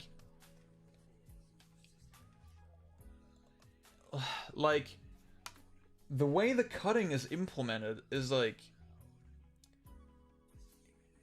think about it this way, right? Like, every enemy is either you kill them instantly with a cut, so like, the aiming basically doesn't matter, right? Like, especially once you upgrade yourself, especially once you have a bigger energy bar, you don't even have to aim the thing properly to regain your strength. And I think that's the thing, that's another thing, right? When such a major mechanic in the game is to regain health and stuff, it feels weird that getting hit tanks your score, right? So you have enemies on that end of the spectrum. Sam is more fun to play, for sure. I agree with that. But then the other enemies that you don't cut instantly, not only they tend to be very annoying to fight, but also you always have this point where you, like, damage their limbs to a certain point, and then you can cut them off, and then the fight is also basically over, right? And it's just, you have to think, what does this actually add? Blade mode canceling, for example. That's another thing you can do that's kind of interesting and techy. But is it, like, it just feels like this, again, it feels like this awkward hack and, like, not more compelling than the alternatives that you have in other action games, I feel personally. I can see why someone would gravitate toward this game as, like, something that they want to master. But yeah, I think just the overall experience is, the more time passes, the less I enjoy this game, and, like, I'm sorry, I just have to put in these here. like, unlike with God of War, I can see, yeah, there actually is a really good core here. They could easily refine it, and then it's a way better game. With MGR, it's like, I think it's just a fucking mess, and I think you would have to really rethink the game fundamentally. And obviously, it's interesting to think about Metal Gear Solid Rising. Obviously that game wasn't coming together, right? But I do still think, like, a more stealth-focused approach, and where you actually, like, you press an attack button and the enemy just instantly dies, and, like, using destruction and all this stuff. I think that suited the character just a lot better, and, like, the cutting concept and all that. So I feel kind of bad putting in here indeed, right? Like, it has a lot of legendary fucking moments to it, obviously. But it also, I think it put Platinum on a very annoying path as well, right? Like, just that they rely so much on memes and shit, and, like, spectacle and all that. I think the game has done a little bit more harm than good, and, yeah. Let me catch up with the chat, and see how much fucking flack I got. Wait. It's like it's trying to be Bayonetta and go, yeah, that's a good way to put it. Lets you S if you take damage, unlike Bayo. Does it? Oh, I think it does, yeah. Sometimes it actually does do that. Well, I mean, the way I look at it with Bayo is, like, a Platinum is, like, basically the highest score, and then the Pure Platinum is, like, cherry on top. Because, like, you do unlock everything with just Platinum. So clearly, like, they kind of, thought about it that way.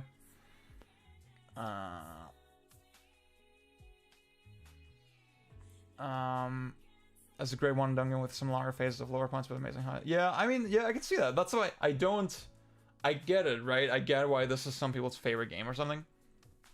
But personally, I just can't enjoy it anymore. I didn't like it at all. See, I'm the opposite way. I was really into it when the game came out. And then, yeah. Because most people don't do much more than one. Yeah, yeah. I don't want to be mean about it, but, like, we'll talk about Astral Chain.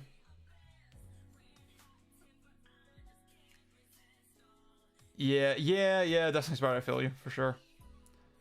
Oh, I mean, Ryan, that's, like, kind of a weak point with the wooden sword, right? Because you still kind of play it the same fucking way, yeah. Transformers is kind of hype. We'll talk about it. I'm so sorry, Alan, yeah. I don't know, Bayonetta was not as popular. Dennis, I wanna figure out why you hate Prime so much, so I need to replay it. I haven't played it in a good bit. Yeah, I think that of War succeeds at what's trying to like MGR. I think that's a good way to put it. Okay, I need to pee really fucking bad, so I'm gonna do that. I'll see you, Dylan. Yeah, I'll be right back. I hope I didn't cause too much upset. But yeah, we'll see.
Okay, I'm back.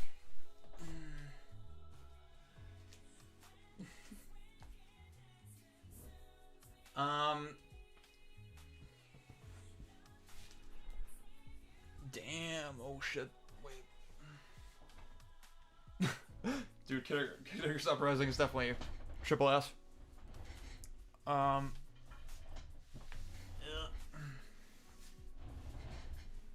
Oh shit, Red Steel 2, man. That's a hood classic.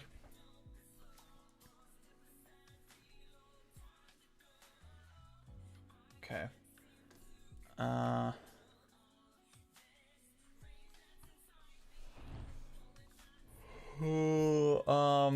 I saw your one comment that was like, wait. Play through Dead of War as many times as you have MGR and let me know what you think. Okay, you know what? I mean, see, I get that. I get that.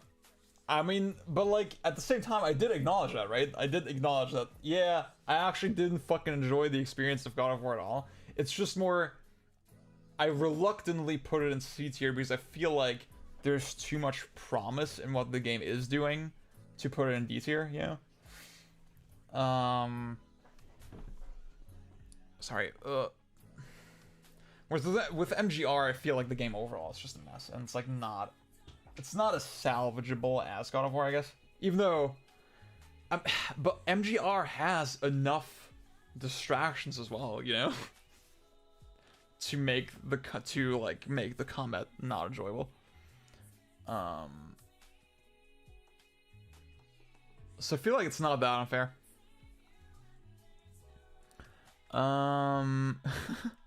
Yeah, Batista, you'll have to catch the VOD later to like see some of my justifications for that, I guess.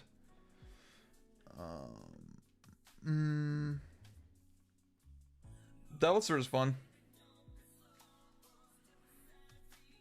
Bayonetta is my favorite game of all time.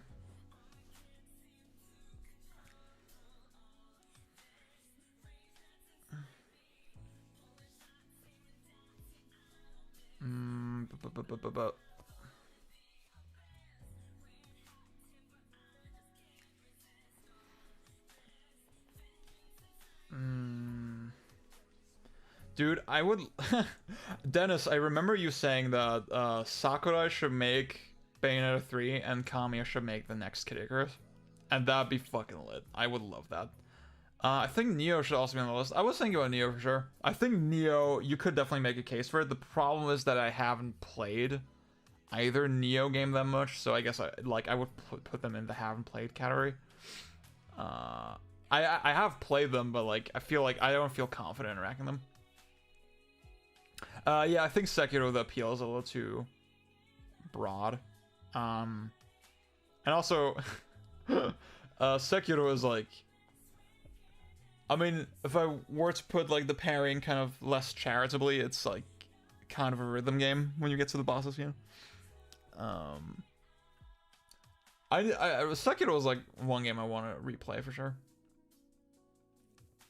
I do appreciate a lot of things about it. So yeah, let's move on. Let's go to something less controversial.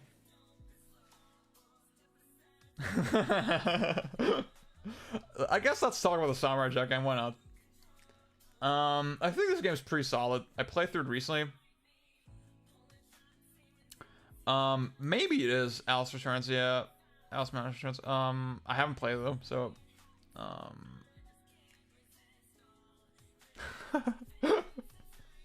honestly, Dennis, yeah, I'm about that. So Samurai Jack, I thought it was a really good time. It has some cool things going for it. But it does lose steam toward, like, I don't want to talk about it too much because like most of you haven't played it. I do think it has some unique defensive mechanics and shit. This game, in fact, it was made by a lot of ex-Ninja Gaiden, like ex-Team Ninja staff. And it has some of that DNA, but I like that they didn't just copy everything sort of one-to-one. It definitely has unique shit to substantiate itself. I like the way guns are implemented. But then it has some weird like fucking durability mechanics and like some of the bosses get very fucking chewy toward the end of the game. I haven't played the Switch version, unfortunately. I don't know if the Switch version runs at 60 FPS.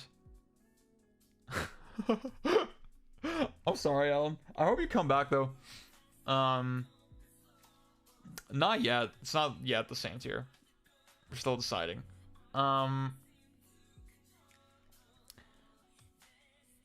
Honestly, like Samurai Jack, it has a little bit too much also going on that to make me hesitant to replay it. Even though there is impressive things about it, I think the difficulty design was very interesting. Like where you can start on hard mode, right? And I did that, and like it was way too hard, so I went back down to normal. But the thing I noticed is that the enemies actually were way more aggressive. They were not just, it was not just like higher damage or something. It was actually pretty thoughtful.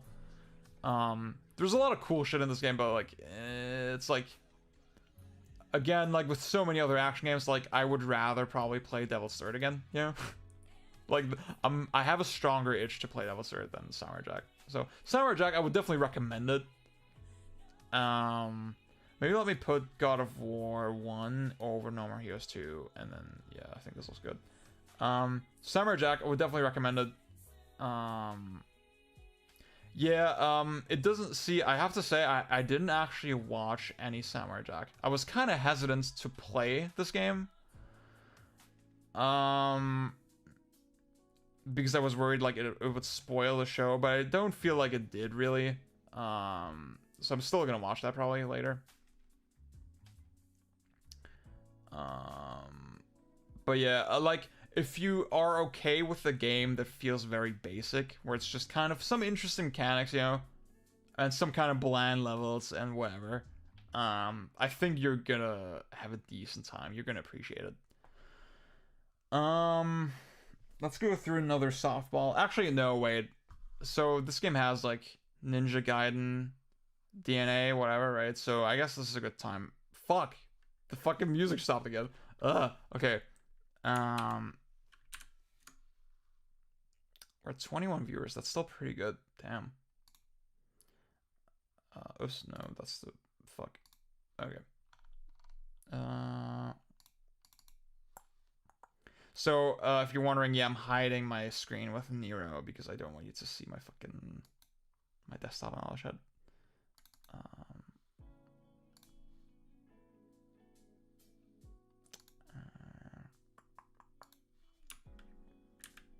Okay. Yeah, I'm actually interested in P5 Strikers. The more I hear about it, like knowing has like that dungeon crawly kind of angle to it. It's very intriguing. So yeah, Ninja Gaiden. Like I said, like there's like shared DNA between Samurai Jack and Ninja Gaiden, so let's talk about that. Ninja Gaiden 1, well actually, I mean, yeah. Like I said, I wanna, wait, oh god, did I fuck anything up? No. I'm using a normal fucking mouse. So I'm still getting fucked up with like scroll direction on Mac. Like, I know I can change it, but like I do want to learn the Mac scroll direction, so like yeah, whatever. Watch the whole series, then watch Primal. I'll think about it.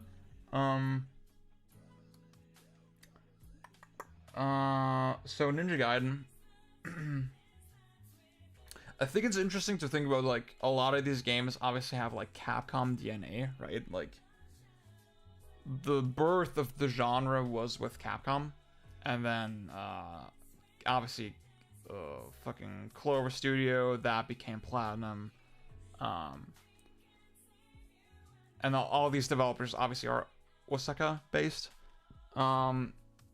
Team Ninja is Tokyo-based, and they have this fighting game history, right? Like, I guess you have to consider, like, Kamiya, for example, who made Devil May Cry, the first Devil May Cry, was not, like, a fighting game guy, so, like, the way I like to look at it is that he approached the idea of, like, a 3D action game from a kind of different angle.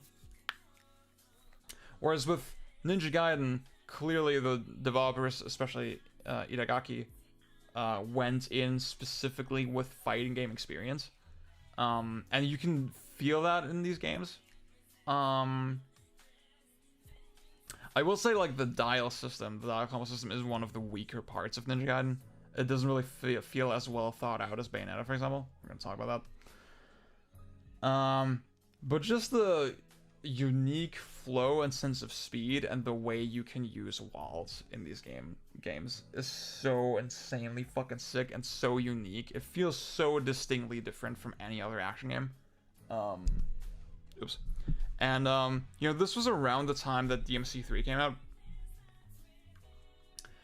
And, I appreciate with Ninja Gaiden that, it feels a little bit closer to something like DMC1, right? Like, where it's this linear experience where it's really about the core combat challenge and, like, mastering this campaign.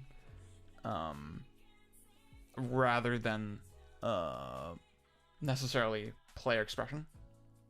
You like Ninja Gaiden more than DMC? I can see that for sure. I think, like, I can see that maybe Ninja Gaiden hits a better sweet spot, you know, between expression, but also this, like, like fucking linear experience, whatever.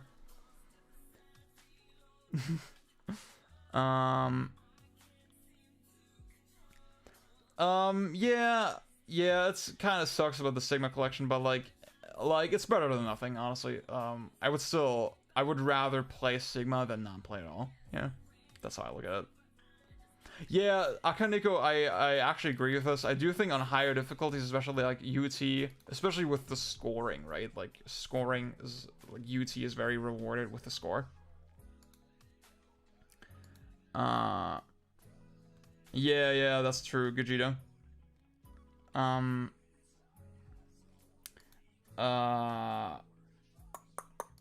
So, fuck, what was I saying?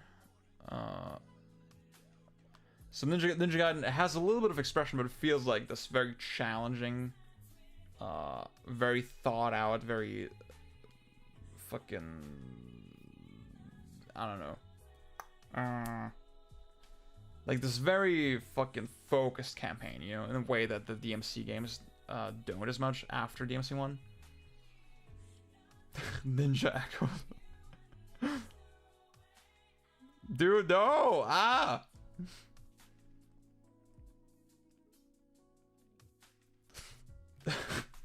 I didn't mean it that way. So yeah, Ninja Gaiden is fucking legendary. It has some fucking annoying enemies and annoying bosses, whatever, but like, it's fucking S tier. Like, and it's the kind of game that I'm always itching to play. It has that God hand effect where I just want to play the first level over and over again. Dude, this is actually a great comparison. Ninja Gaiden combat is engaging in the way Dark Souls fans think their combat is. Yeah, it has that, like, really challenging, methodical fucking thing to it, but it's obviously way more complex. Yeah, like, I like you can even look at stuff like enemy step, quote unquote, kind of. Ninja Gaiden has something like that, but it works way differently, and you use it for different things, and it just has this really tactile sense that other action games don't really have. You really play with the environment and with the enemies in a way that you don't in other action games. I really love that. Ninja Gaiden 2. This one has me conflicted because Ninja Gaiden 2 is like kind of one of the sickest games ever, but also it fucking sucks at the same time. It's kind of the... Well, yeah, it's kind of how I used to feel with DMC4, maybe a little bit. Or how a lot of people, I guess, feel with DMC4. Where there's insane fucking lows and, like, just really weird shit in it, and exploding turtles, fucking exploding shuriken. But it's so sick. And, like, just the intensity... This is Super Mario. The intensity of, like, the gore and, like, just playing that first stage, like the first fucking Tokyo stage. Oh, that is so fucking insanely cool. And like Just nothing feels better than cutting heads off with like Flying Swallow. And like, oh, just all the weapons are so insanely fucking gratifying. And yeah, like as much as this game has some fucking duds, you know, in terms of levels and shit and enemies, I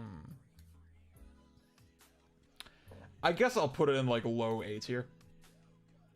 Yeah, well, yeah, I mean, I guess the appeal is actually a little bit similar to them here.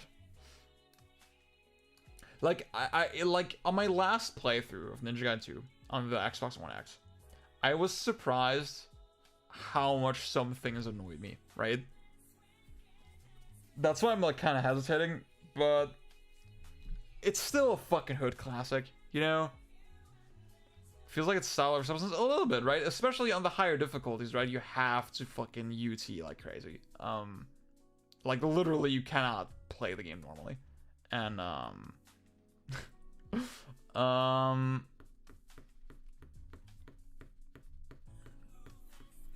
but yeah, it's still a fucking hood classic. I don't know. What can I say? Ninja Gaiden 3 is a piece of shit. This is I guess I mean the original is like is it worse than DMC2 even? Like I don't even know, but like oh fucking mash. I'm looking at this from the perspective of Razor's Edge, and Razor's Edge is a lot better than Vanilla 3, but it's just still so bland and so fucking just so many poor decisions that they made with it. Also, I can't even go into detail with it because I haven't played it in a long ass time. Let's just accept that as D tier, and yes, it's worse than MGR. I think it's just there was too much wrong with the game already, like fundamentally. That obviously it's way fucking better with Razor's Edge, but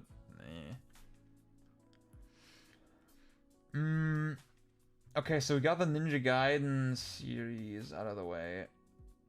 Hood classic.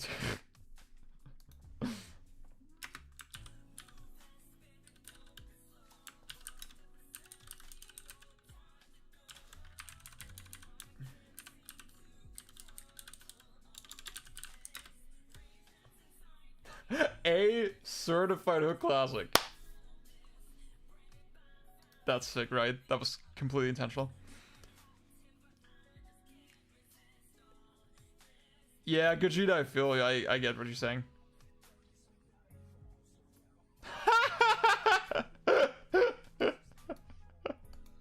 Alan, Alan, I'm trying to be reasonable, right? I'm trying to be reasonable. You have to give me a little bit of credit.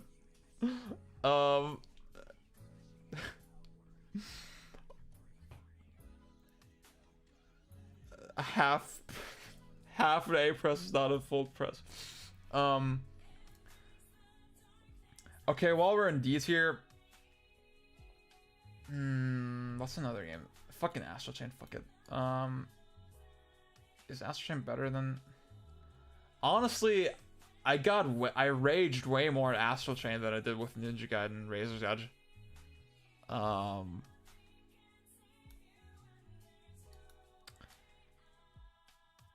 This is hard. Well, okay. So Astral Chain, I think there's like fundamentally so much shit that they got wrong with like the actual mechanics. If you've played it, you might remember that with the L2 button, you basically you can have the Legion with you. Yeah, Alan, I get what you're saying. Yeah, actually, if I look at it more fairly, yeah, maybe. Yeah, maybe that's better. Dude, platform materials would be great, actually. Yeah, like Ninja Gaiden 3 is like not a game you can really respect. I think this perspective makes a lot of sense. So, Astral Chain, like, you can have the Legion with you, or you can send it to an enemy, right? You can send and pull.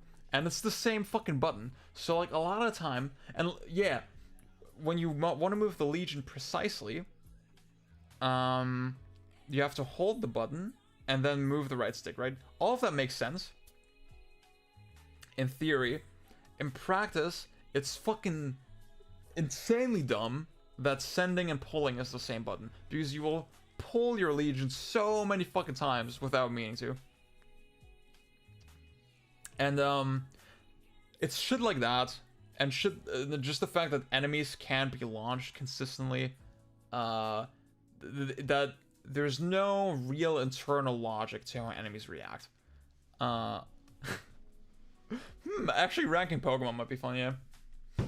Oops. Like, even when you, like, I spent so much time, if you remember, if you followed me when I was playing this game. Made it so Switch Zoomers interested better action. That's great, yeah. If you remember, if you follow me on Twitter, when I was playing this game, when it came out, I was in the lab so fucking much. I was sharing so many clips, and I don't want to pump myself up, right? But legitimately, I saw so many other people sharing clips, and they were clearly not as good at the game as me, right? And they were enjoying it. And, I was, like, trying to make all this shit work, and, it's very clunky, it's very convoluted, it's not practical at all, and then when you do something kind of cool, it's not even that cool, you know? It's not, like, you can, for example, like, one combo that I kept trying to do, right, was, I want to launch a guy, I want to send my Legion to that guy while he's in the air, and then I want to pull myself to the Legion so that I'm next to the guy that can attack him, right? Because there's no jump button in the game, which I think is not bad, right? Like, lack of a jump button doesn't have to be bad. And it's like this one combo, it's like, it's not your own fucking execution, it doesn't fucking matter, the enemies just don't react the way they should. And the way your Legion controls is way too fucking fussy. But then even when you get it to happen, it's not even that cool. You know? It's like, I could do the same fucking thing with Nero in DMC4, and it's way easier and it's way more satisfying. And it's actually practical. And it's actually fucking interestingly implemented, you know? Dude. I should play Sonic Heroes, actually. Yes! Gogeta! Oh my god! Dude, this fucking... Oh! That fucking parries are like random loot drops. What the fuck? Where's my water? I want to strangle, honestly, whoever fucking came up with that.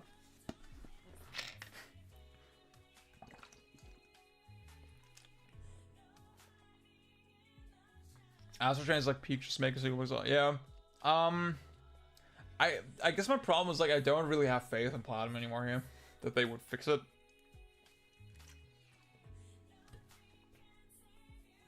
I just feel like my thing with, like, sending and pulling being the same button, right? To me, that is an obvious criticism, but I don't see anyone talk about it, you know? That's, like, that's why I have my doubts that Platinum would actually implement that. And then you have shit like why does Astral Chain have Zandatsu? It's so fucking pointless. Dude, I was actually thinking about Force Unleashed. So yeah, Astral Chain, it's, like, aesthetic is cool, but, like, it's actually, there's nothing sort of to it, thematically, or whatever, you know, that it's just fucking... Like, the game, at the end of the day, when you're done with it, it just feels so empty, and it didn't have anything interesting to say. All the interruptions from the combat, I get why some people like it. I don't like it at all. I think it's not compelling. I always say this is a great game for people who only play through action games once, right? Nobody even if you love this game, I don't see you playing this more than once, you know? Really, I don't see you actually deep diving it like you would other action games.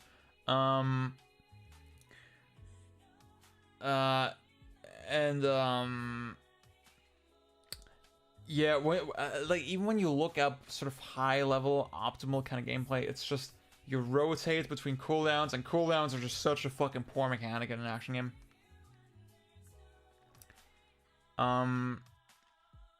That's really the best way to approach situations is to overwhelm the other enemies with bullshit, right? Because there's so much inconsistency with like hit reactions and enemy telegraphing. You just can't play this game methodically at all. You have to spam shit. Because it was designed that way, right? It was fundamentally just, you can have a fuck you move with every single legion, and you cycle between all of those, and then that's the fucking game. It's bad. It's 3 AM. Fuck, dude.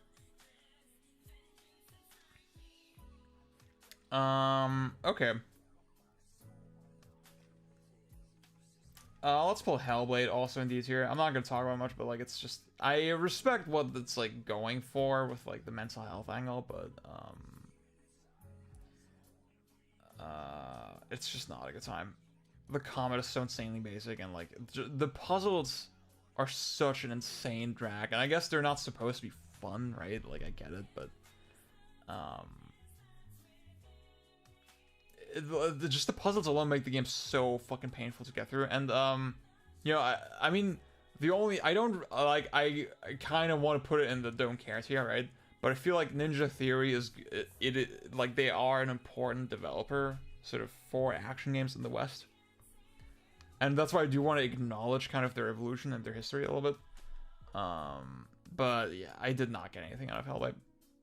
Especially, I mean, it has this like, it's kind of God Hand adjacent, right, with the camera, but like it doesn't really, you know, it doesn't really do anything interesting with that. It's just a very basic game with like light and heavy attacks, and you can guard break, and that's it. And discount CZ2. Oh, dude. Yeah, it's, man. I mean, their fucking slogan is "Platinum never loses its luster," and I'm like, I don't know, man. It's kind of lost its luster. It kind of did. It kind of does. Okay. While we're on Ninja Theory, right? The last Ninja Theory game on this list. What do we do with DMC? We don't know who Bayonetta 3's director is. Supposedly, rumors suggest it was supposed to be Hashimoto, the director of Bayonetta 2. Like he was working on the game, but then he left the company recently. We know that. So now we don't know who's making it now.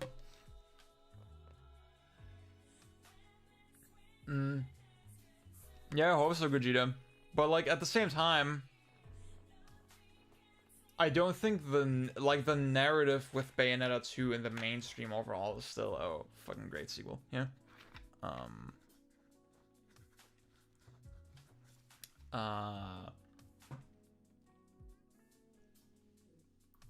It's I just have a hard time seeing them actually address all that shit unless the new director has like a radically different sort of, you know, style. Yeah, unless the director is someone who's specifically very conscious of that. Everything on DMC is fire except the fucking story. You know what? I completely agree with you. You know, like I actually really like the way this game looks for the most part. I think there's some drab fucking designs and stages or whatever. Yeah, Alan, I can see that angle. I think that's super fair. I mean, it's hard to know what exactly is going on, right? But like, yeah, I do like seeing new names in the credits and stuff. Yeah, so aesthetic is kind of on fleek. Soundtrack is fucking on fucking fleek. And the combat, the dumb floating words are actually cool. You know what? I agree. It's kind of tacky, right? Like from a thematic point of view, it's not the best, but I like it. Too much downtime in the missions? I don't think so. It doesn't actually have that much downtime. It actually only funny story. I think I told this on last stream as well, but like, the game has one walking section in that fucking one whatever thing, the factory level. Okay, I mean, I didn't play the game that much, so it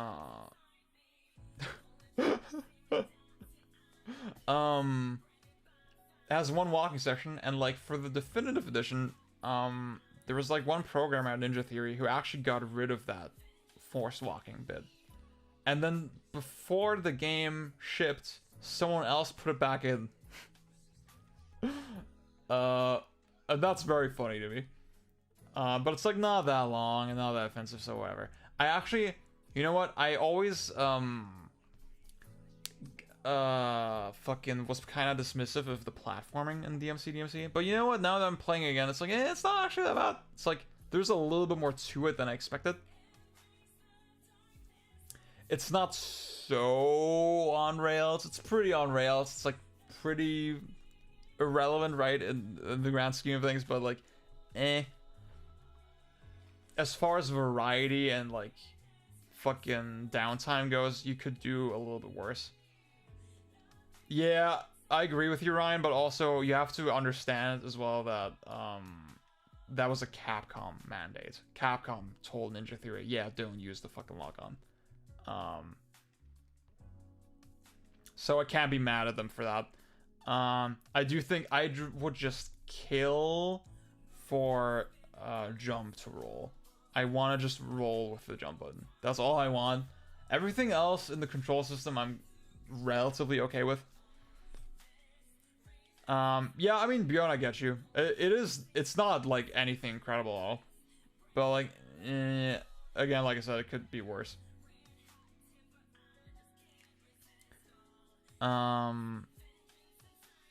Yeah. That's the thing, I get hating the platform personally. I feel like I was a little bit too hard on it in the past. Oh yeah, well, but like that's mostly at the start of the game though, with the void world and all that, right?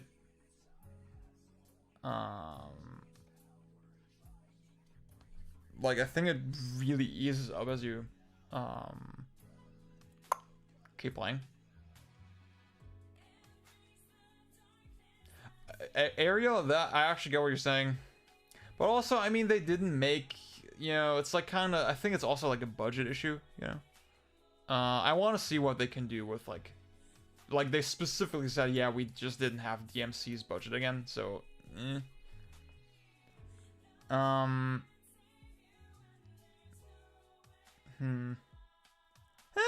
don't really mind that, the zooming. I think it looks cool. Yeah, so I don't mind the platforming, and I think, you know, this game really, it substantiates itself over the rest of the series a little bit. Like, it has actually a unique approach to, like, switching weapons, and, I think with all the changes in the Definitive Edition, all that shit makes a lot more sense. Yeah, like, honestly, I can see why holding the buttons is bad, right? Like why that's worse than cycling. But personally, as someone who's never liked cycling between weapons as Dante, I actually find the system, even though it's slower and like again not optimal if you think about it like from the most high level perspective, I do find it a little bit more intuitive, right? I actually do find it more, dare I say, I find Dante here a little bit more enjoyable to play than Dante in like some of the other recent DMC games. Dude, yeah, I get you, Alan. I exactly agree with you. Actually, that's interesting because my girlfriend, who's an artist, as some of you may know, in chat, she's like, yeah, yellow fucking pops, but also it's too easy. Like yellow, yeah, like popping with yellow is easy mode. But then I'm thinking, but like, why don't more games do that? You know, like, if it's so easy. I don't know, man. Yeah, the pause combo thing. I do think, I mean, there's a little bit of redundancy. I think the snatch thing is kind of weird. Like, in DMC4, it's just enemy dependent, right? If you pull yourself or if you pull them. And here they just made it 2 separate buttons. And I think, like, it's fine, but, like, I guess maybe there could have been a better system.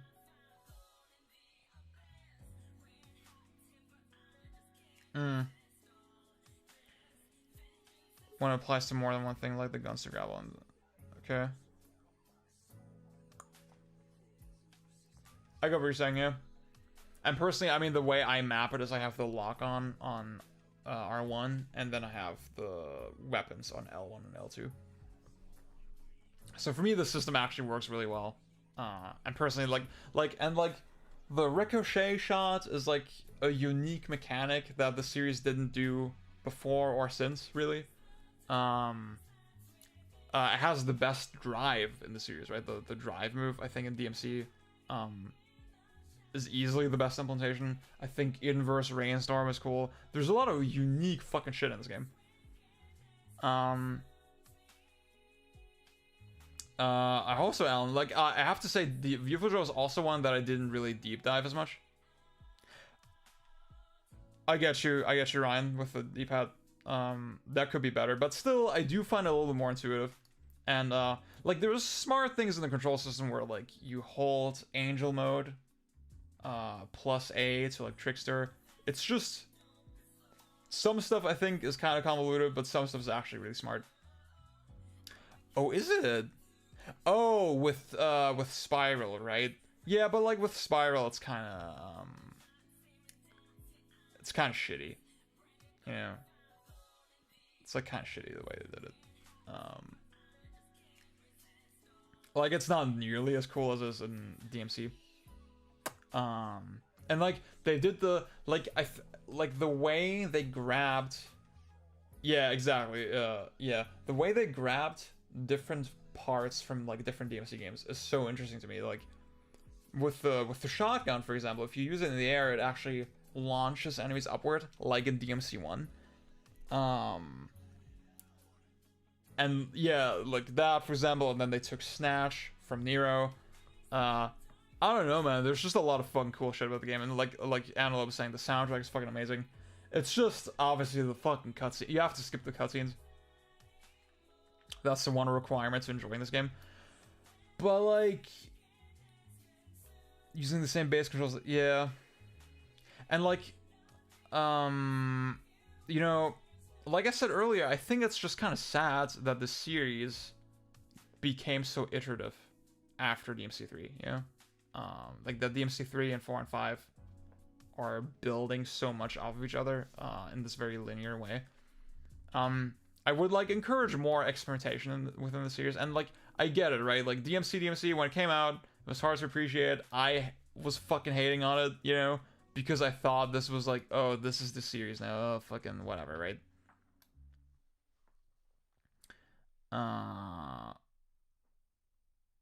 Fuck, the music stopped again. Wait.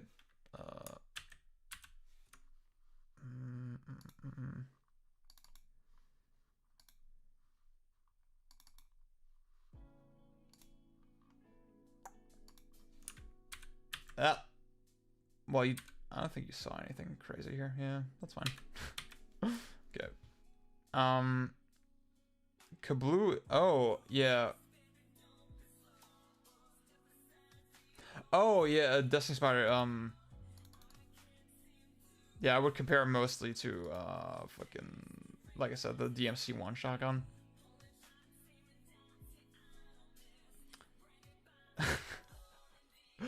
Yeah, I mean, see, hardcore DMC4 players, like, I get what you're saying, Gogeta. Also, yeah, Alan, I totally agree with this as well. Like, I think 5, it wasn't like, because the series was gone for so long, right? I kind of get it, but like, I want something new with DMC6 for sure.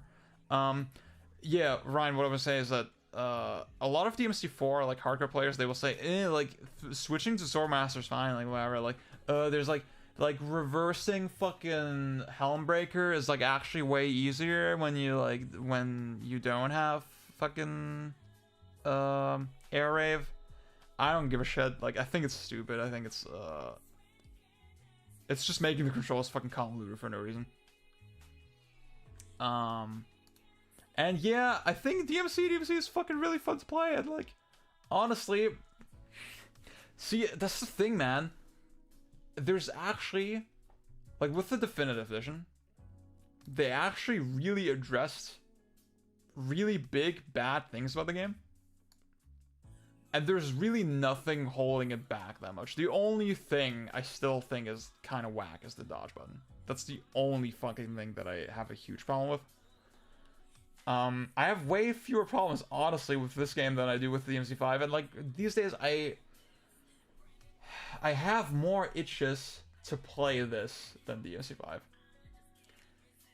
So, like, I think for sort of...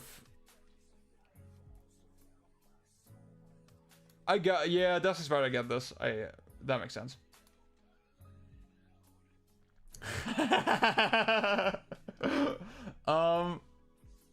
I think the enemy design is good.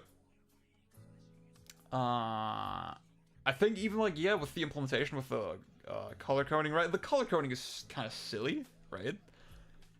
But like, now that you can actually hit guys, you can't stun them, right, with the wrong weapon.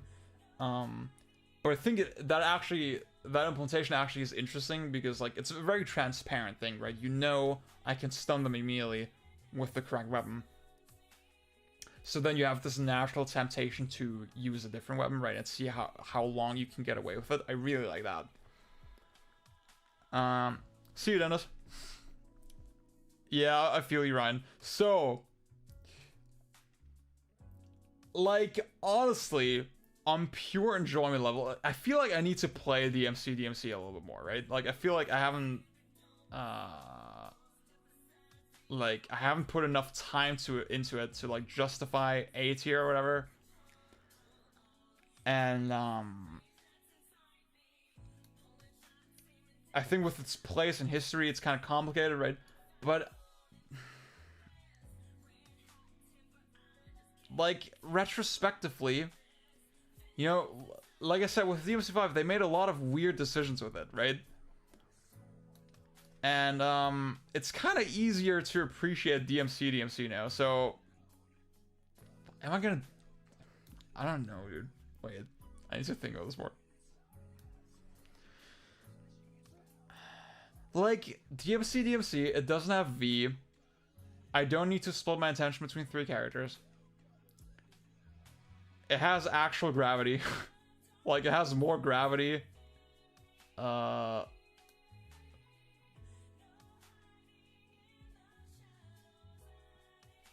Like, it has flying enemies that will actually shoot at you.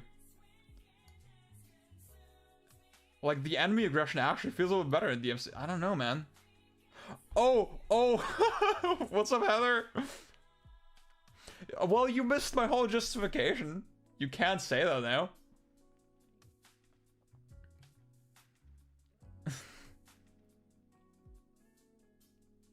Dude, DMC has more gravity than 5. It does.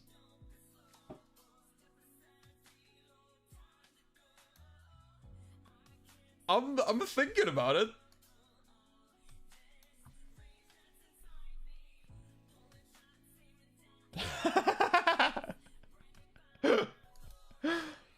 We'll get to DMC4.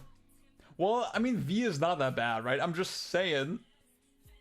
I don't like DMC5. When I get to a V level, I'm like, I'm good. I'm gonna stop playing for now. I don't have the same feeling with DMC. Like, I'm just trying to be fair, you know?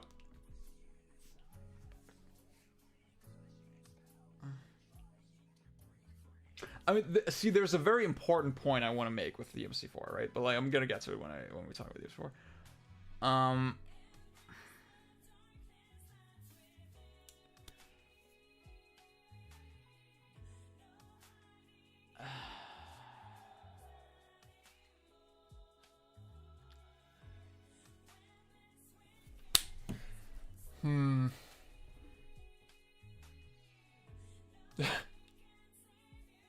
Yeah. That's his part. I feel you. Like, I'm sorry, man, but I'm so bored of 5 now.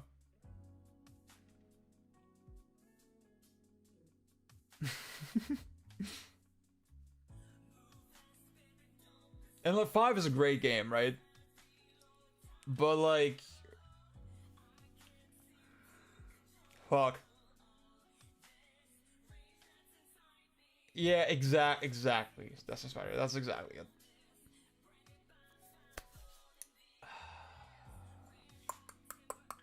This is very difficult.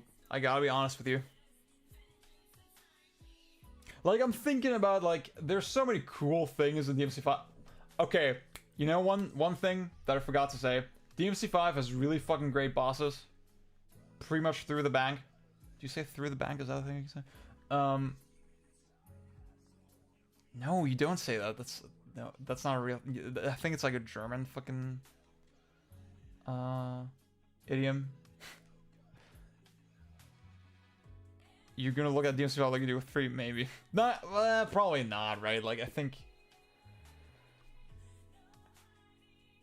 There's not enough annoying shit in 5, you know?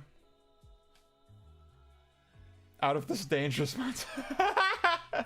See, I want to say, the bosses in DMC are fucking shit, right?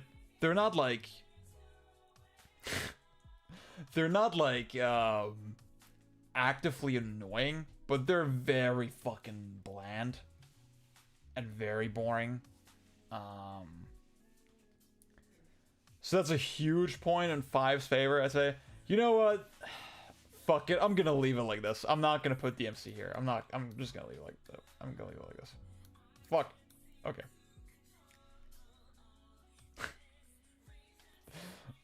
Yeah. Are you guys happy now? I'm gonna leave it like this. Okay, I need to pee again. I drank like a whole bottle of water, so I'll be right back. But yeah, I hope I didn't cause too much drama in chat. Okay, see you soon. Not see you soon. Fucking see you in a bit. That's what I want to say. Yeah.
I don't. It's not like I hate DMC3. Well, do you guys want to talk about it? Do you guys want to talk about DMC3? Ah, fuck.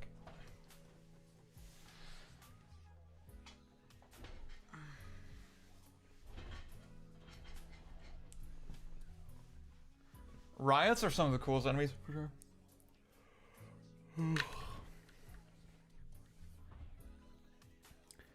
Do DMC1 first.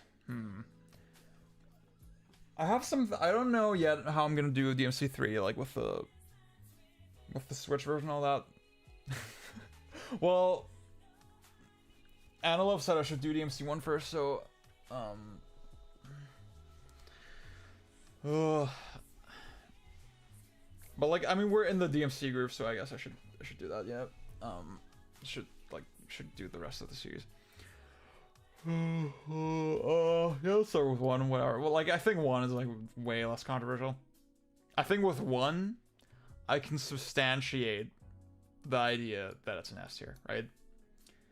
And I actually think I like it more than Ninja Gaiden. I think it has a little bit less actually has, like, there's not a single part in DMC1 that there's not a single thing in DMC1 that's like that I find actively annoying or like not fucking really interesting or enjoyable or whatever. I think the game just all the way through is fucking sick. Yeah, and like there was like I think yesterday or fucking 2 days ago, I don't know, but like I retweeted this fucking combo video from DMC1, and it's like, it's so cool. Just even though we think of this game as kind of limited, right? Well, I mean, Gogeta, it will be shaking up a little more as we go on. I see what you're saying, Alan. See, like, we think of this game as kind of limited, but you can not just juggle enemies, but like the way you do it feels so unique and so different from the rest of the series. With the shotgun and with Vortex, something like Vortex, they never did that really quite in the series again. I mean, you have Vortex in DMC5, but it's way more clunky, it's way less practical. Dusty's part, that was exactly fucking it. Like, the underwater thing is like so fucking over exaggerated. Yeah, just the way you can flip between Devil Trigger and like how cool the Devil Trigger looks, and Air Raid. There's so many unique moves. Like easily the best version of Round Trip still. DMC1 Shotgun, best in the series. And like, yeah, it's surprisingly consistent for a game with segments. Yeah, DMC3 has Vortex as well, but it's shit, right? It's like so bad compared to DMC1's. And Air Raid is really bad in DMC3 as well.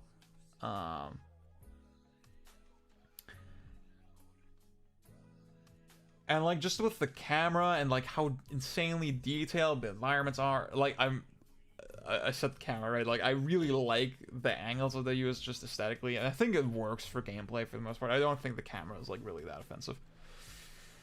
Honestly.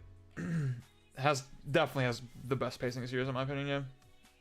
Yeah, I know about the Sin Devil Trigger Stinger, but I think it's just not as cool as the one in DMC1. Like, it's just sad that like no other DMC game has these super fucking detailed ass rooms and like this really tight feeling progression. You can actually, you know, feel the Resident Evil connection in that a lot, in a really good way. It's just such a fucking fun game to pick up, play through in a single sitting, and man, I don't know. And like I'll say, is an arcade game more something? Yeah, I think that's a great way to look at it. That's kind of how I play it, you know, when I play it now, for sure as well. I'll say DMD and even hard mode, like, they get so insanely fucking hard. Like, I struggle so much with like Nero Angelo. DMC really benefits from starting as RE4, yeah. Like, it benefits in ways that the other games in the series didn't really prioritize, yeah. It's just really fucking cool.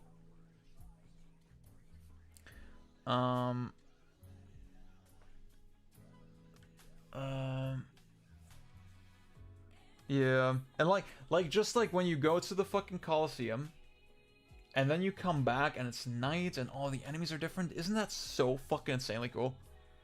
And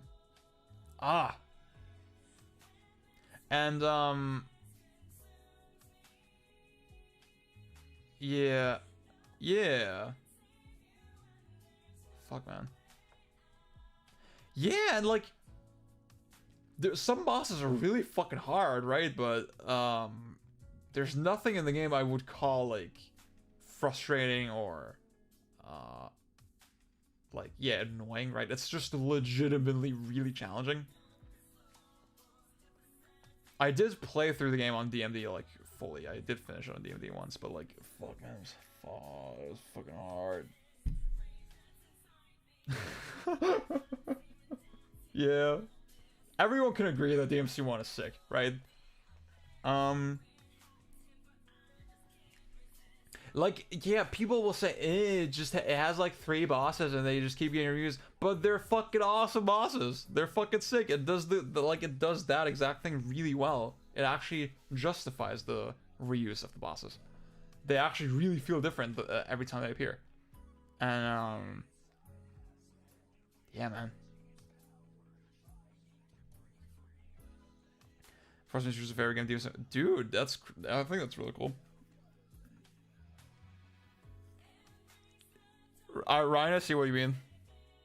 I mean, I think every part of Resident Evil 4 is awesome, but like, obviously, like, the fucking village is everybody's favorite. Yeah. Oh man, I really need to do another playthrough of DMC 1. It's kind of been so long.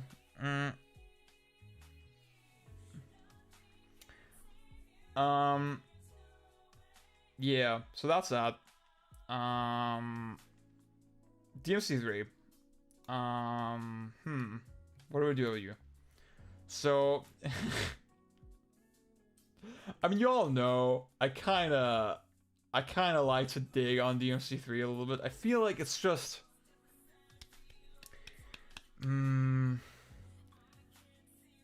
I do see how this game is like the full package, you know? Like, oh, it's like the most impactful story. Yeah. Exactly, Gogeta, yeah, for sure. It's the most impactful story, it's a cool setting, it's like just this tight kind of Dante adventure. It did a lot for the genre, obviously, with I'm thinking about that. I'm thinking about the style switching thing.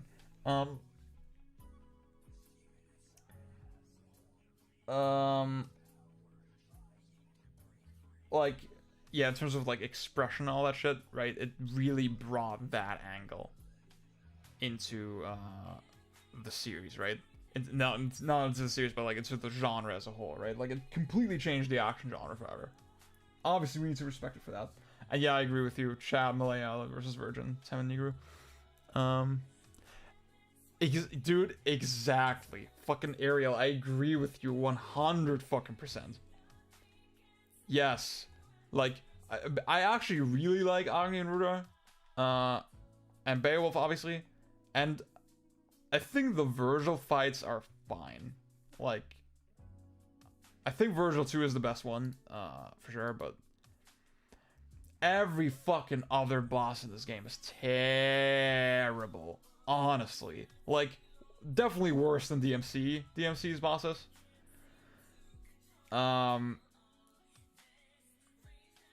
You think, Gogeta? Like, the fucking Leviathan Heart and Garion and Nevin is like one of the worst bosses in the whole series. I mean, Cerberus is just really fucking lame.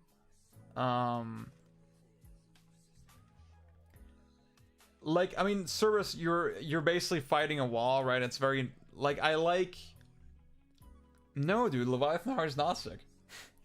Because, like, the patterns of the Leviathan Heart are so fucking repetitive and static, and I think that's one big problem with DMC3, right? Like, that Cerberus is the same way, where you have this one these static points in the room that you need to hit, and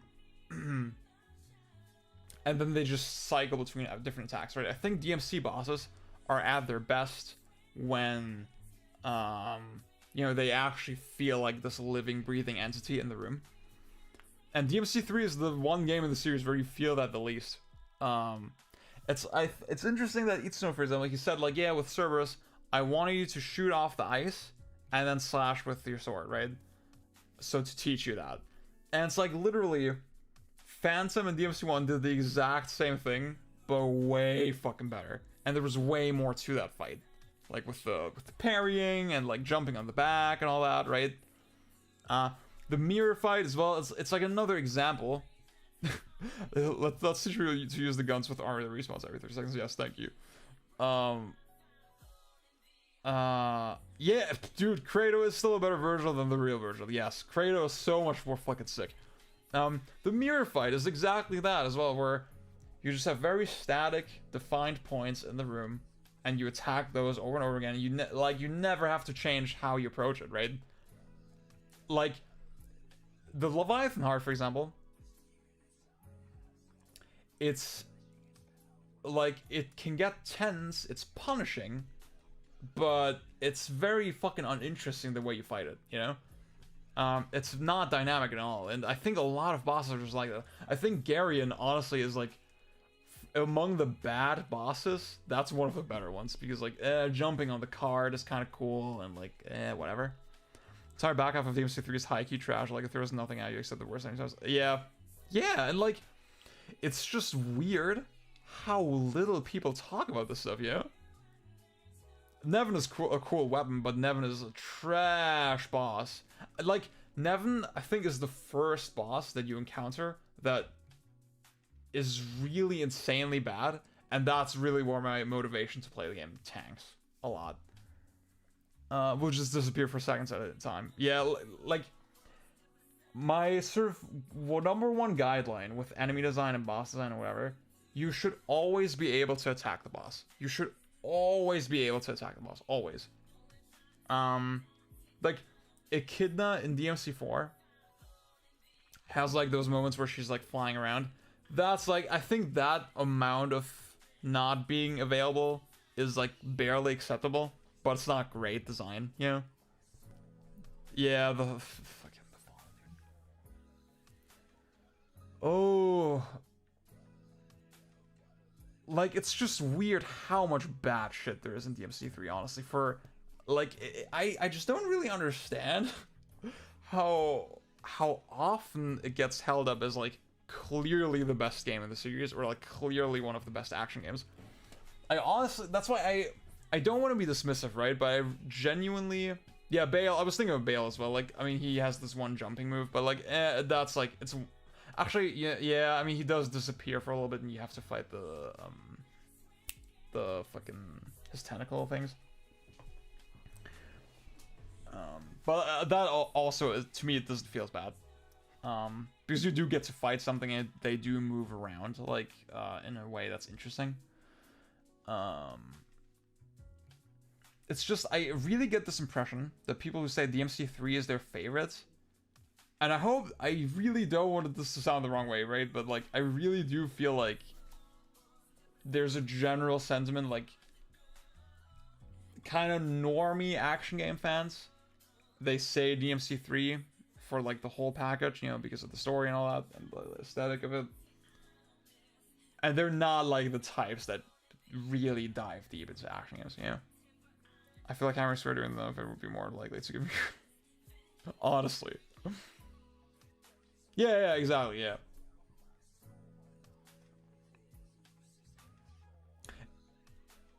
Exactly, Ariel, yeah, that's exactly how I feel about it. So, obviously, it's not C tier, right? Obviously not. But it's like, legitimately, sincerely, I think one of the most overrated games of, like, fucking weeb Twitter, honestly. I think there's cool, unique things about it, but at the same time, for most people actually like this to deep dive, I go to communist and games. That's a good way to put it.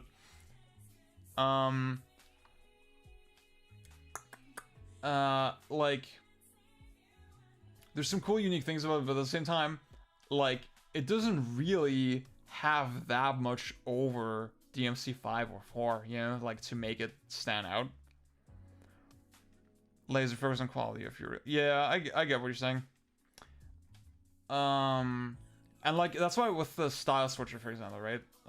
That's obviously, that keeps coming up, and, like, I had, like, a session the other day, I think I played yesterday on my CRT, a little bit, PS2 version. And, yeah, it does have the best story, for sure. Like, I won't argue with that. It's, like, really well executed, you can't fuck with it at all. It's just, you know, it's just the kind of thing, the more you play it, the less it matters, you know? I think one thing about DMC3 is that the Chrono Trigger of action games, that's accurate. The later versions of the game feel very jank. Any version that's not PS2 feels very jank to me. Especially like playing on a CRT, just the whole aesthetic and like the input response, all that just comes together so much more, and like I really enjoy playing the game that way a lot more. So that's one thing. But then the game really, contrary to like how I kind of used to feel about it, where, you know, I do think being a little bit more limited with styles and weapons does give some bosses and shit an interesting texture. I haven't gone back to 3 since 5 came out. Oh, damn, okay. Yeah, Heather, I feel like, I mean, gameplay-wise, yeah, I totally can see that. I do think, I'll talk about the story in a little bit.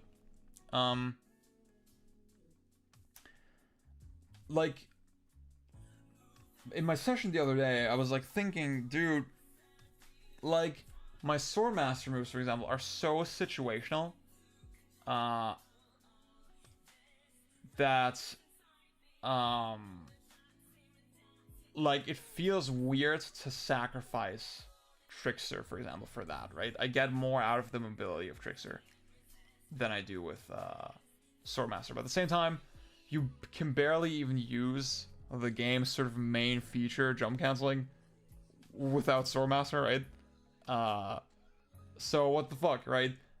The game just feels really limited in these obvious ways, and then the way DMC4 kind of addressed it with, like, it just feels like, why was style switching the way they kind of did it, you know? I feel like there should have been ways to implement those mechanics more smoothly into the overall control system. Yeah, I don't know. That's why, like, the style, I think the style switching in the Switch version is cool. It does make the game kind of fun in a new way. But, like, it doesn't really change my opinion on it that much. So yeah, as far as like the story goes, I think DMC5, it's just a little bit too messy, yeah. I think just the whole thing with Virgil, like, the way he comes back, and, fucking centrist Nero, like, all of this is just kind of, all this shit is just kind of, like, very tacky and fan servicey, which is, like, not something I will hold that much against DMC5, right? But I feel like just the structure of the story, of the plot, is very weird. Like, you have these 3 characters that never really interact with each other, right? Like all the characters are doing in 5 story is, like, ignore each other, and, like, you know, they see each other and then they just keep running. And you never really get that one sort of satisfying moment where everything kind of comes together, I feel. Obviously, you have really fucking well done cinematography and, like, really heartfelt moments from the characters, but, like, I think it's not as good as DMC3 in that regard. I know Snoring all about the aesthetic of 3 Atlas. It's sort of, I get what you're saying. I think that's totally fair.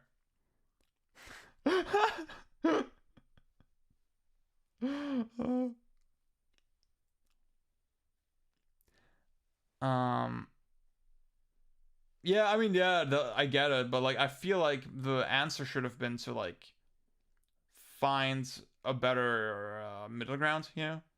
Maybe not all the fucking not so many weapons and like 6 styles or whatever, but like have fewer total, but then make it a little more seamless. I need to fucking do the music again. Guys, like, I almost downloaded like a 2-minute version of the song instead of the half-hour version because I didn't at the time. I didn't know that the looping would be such an issue, but whatever.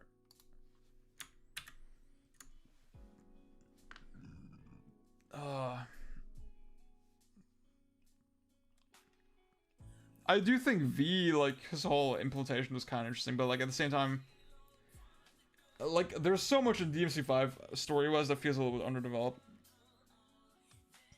Dude, Lost Soul Aside is like, I hope that comes out at some point. It feels like it's not gonna come out. Okay, yeah, that's sort of my take on DMC3.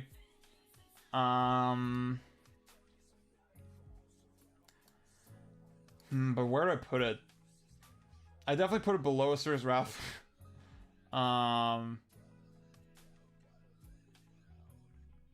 Yeah, I mean, the reality is I haven't touched God of War 2 since the one time I played it, so like obviously I have to put DMC3 over it, you know, like of course. But it's still a game I do get enjoyment out of, right? But like Heather was saying earlier, yeah, like there's so much in that game that's high key actually kind of trash, and it's, yeah, I guess like this weird.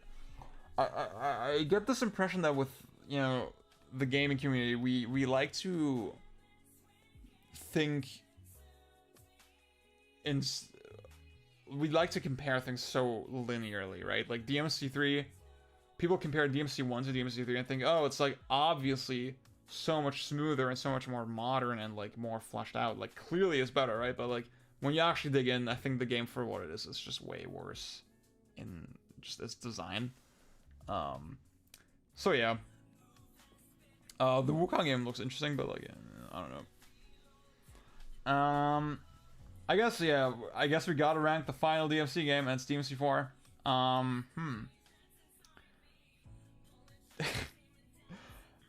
God damn it, dude. Like, okay. So. How do I justify this?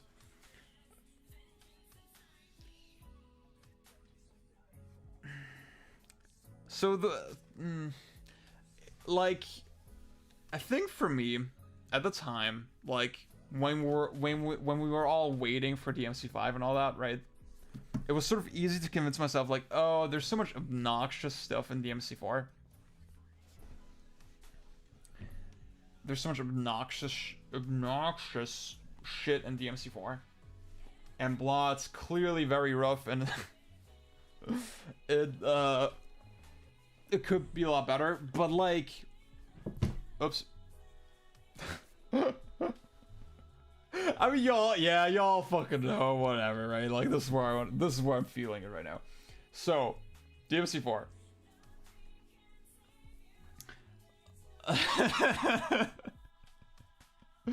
Look. Like, I think, for example, about fucking, what the fuck are they called again? The Mephistos? Like, compare Mephistos to, Death Scissors in DMC5. You would think Death Scissors are clearly way less obnoxious, right? And that's why they're better. But in actuality, like, the Death Scissors blocking your attacks, it's less frustrating than anything Mephisto does. But when you're actually thinking about it, it actually limits your ability to fight way fucking more than, like, the Mephistos, for example, like falling to the ground from very high up and then restoring their cloak immediately. Because that kind of shit, for example, right? When you destroy the cloak, and then they fall down, and you realize, oh shit, the fall height is so far that by the time they're at the bottom, they will restore their cloak. When you realize that, it's like, fuck, I can just snatch them right before that window opens, or closes, I should say, and then it'll be fine, right? And DMC4 has so much shit like that, where the enemy design gets, like, it's challenging, but it actually really gets you to play in super interesting ways, and super reactively and super dynamically. And it's just something I legitimately, I don't get out of other Devil May Cry games, but I don't even get it out of other action games that much, you know?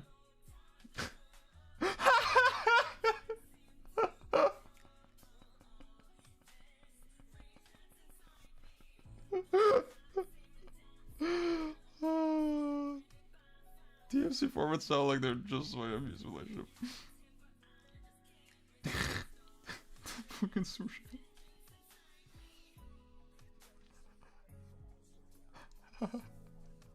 Oh, guys. Okay. Like I mentioned this Frost example earlier, that like they will launch out of your combos in this really nice way, right? Not like Bayonetta 2 or something where they fucking obnoxiously block you, or like Death Scissors even, you know? It's like shit that keeps the momentum of the fight going and then still encourages really interesting play. Like with Dante, the difference between a normal launcher and prop, with the way the enemies are designed, feels so pronounced. I'm a little bit worse with Bayonetta enemy names, but we'll see. Yeah,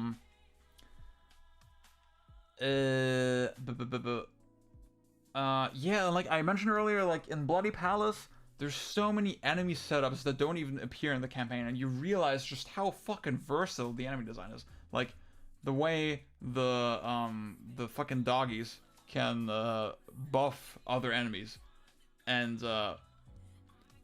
like you would think, like enemy design, like the I don't remember those guys' names, but like the fish enemies that they're like fucking in the ground. You would think it's kind of limited, but then when they use it with other enemies in Bloody Palace, you're like, oh my god, it's actually fucking genius. Dude, Angelos. Fuck. Turtle Hamburger Jizzy. Yeah, fuck, man. And it's like, so obviously the enemy design is not perfect, right? There's like flaws with it. I think Mephisto flying out of bounds fucking sucks. Cutlass, thank you. And like Frost, they have that one move where they will fire at you kind of continuously. The tracking on that is very annoying. But largely, the enemy design, it's like some of the most challenging enemy design in any action game. And like when you play Legendary Dark Knight, it feels like there's like no other fucking action game gives you that kick, honestly. And then all of the mechanics that are in DMC4 play into that so well, into this like really dynamic, reactive kind of gameplay where you know, you have inertia and you have fucking the super high gravity. Blitz is like not the best, but I don't mind him that much, honestly. Yeah. Dude, Chimera Assault! Like, you barely see that in the campaign. Do you even see that in the campaign? I don't know. But, like, it's in Bloody Palace, and it's like, what the fuck? That works? Like, that's crazy that they thought to add that, you know?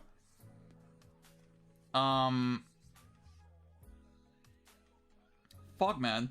And, yeah, like I said,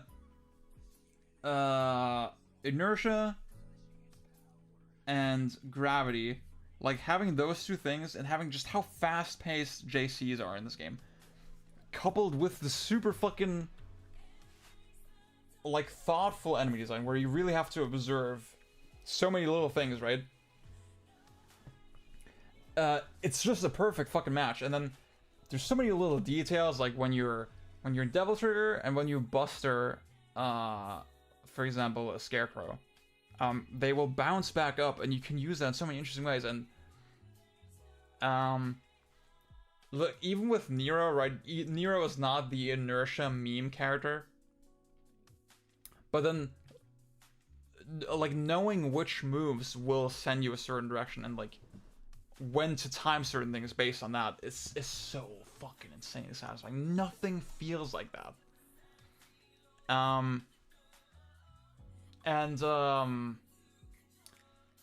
Yeah, so the one thing is yeah, that mission is like not the best.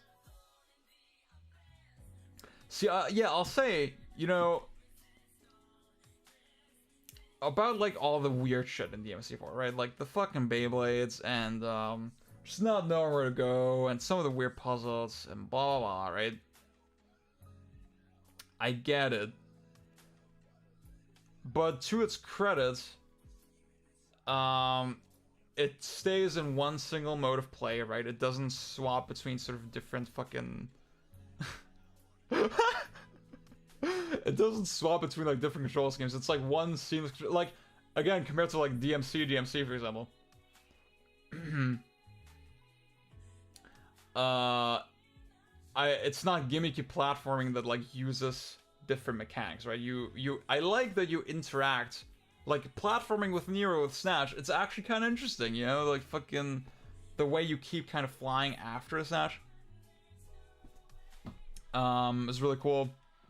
Like the Beyblades are underdeveloped, for example, right? Like it's kind of not like that crazy that you can knock them into enemies. Like they could have done more with that, for example. But like the dice thing is not that bad once you understand that you can like manipulate it very easily. It does, you know, it does use more of your time than I would like, but eh. And like the fly traps, I will not excuse those, right? Those are kind of shit. But at the same time, you get to fight more guys, you know, when you fall into a fly trap. So whatever. Snatch physics are too fucking good.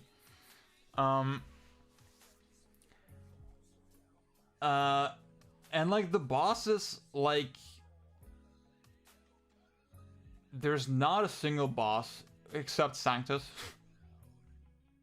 Not Sanctus, the Savior, sorry. Sanctus is fine, but like the Savior is fucking shit, right? And Dante sucks, kind of. But like, I mean, Dante, you fight him in tutorial, and that's it. And Bloody Palace, but like, barely matters. And the Savior barely matters as well, right?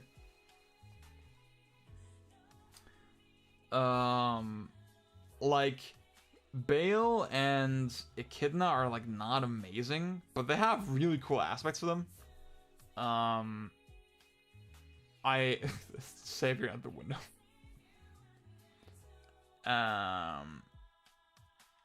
They have really cool aspects to them. I do enjoy fighting them. You know, I wouldn't say they were like fucking 10 out of 10 bosses, but they're pretty decent. I think Birio is pretty cool, and Kratos is like maybe like I want to say he's like the best boss in the series. Like there's no fucking boss I get more enjoyment out of. And Sanctus is pretty cool as well. Like I think the way Snatch is used in that fight is really neat. And obviously the fucking jackpot thing at the end, I mean, that's lit, right? Obviously the story in DMC4 doesn't fucking matter at all. It's the beach episode of DMC. But I don't care. That's fine. About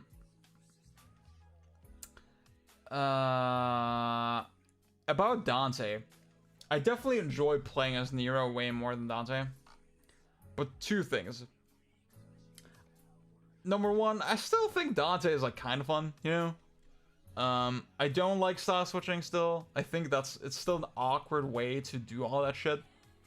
But like Dante is like the fucking most memed character in action game history, like DMC4 Dante, for a reason, right? I think I just respect. I don't know. Is there any other character with like this many actions? like as Dante. I always hear Dante as like the character with the most actions in an action game. Yeah.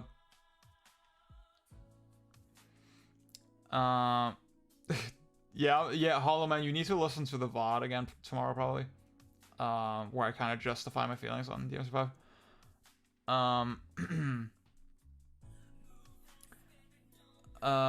So obviously I will never sort of tap into everything Dante has to offer, but like I still get like some enjoyment out of him, you know, like these days. I still, again, like I said, I don't,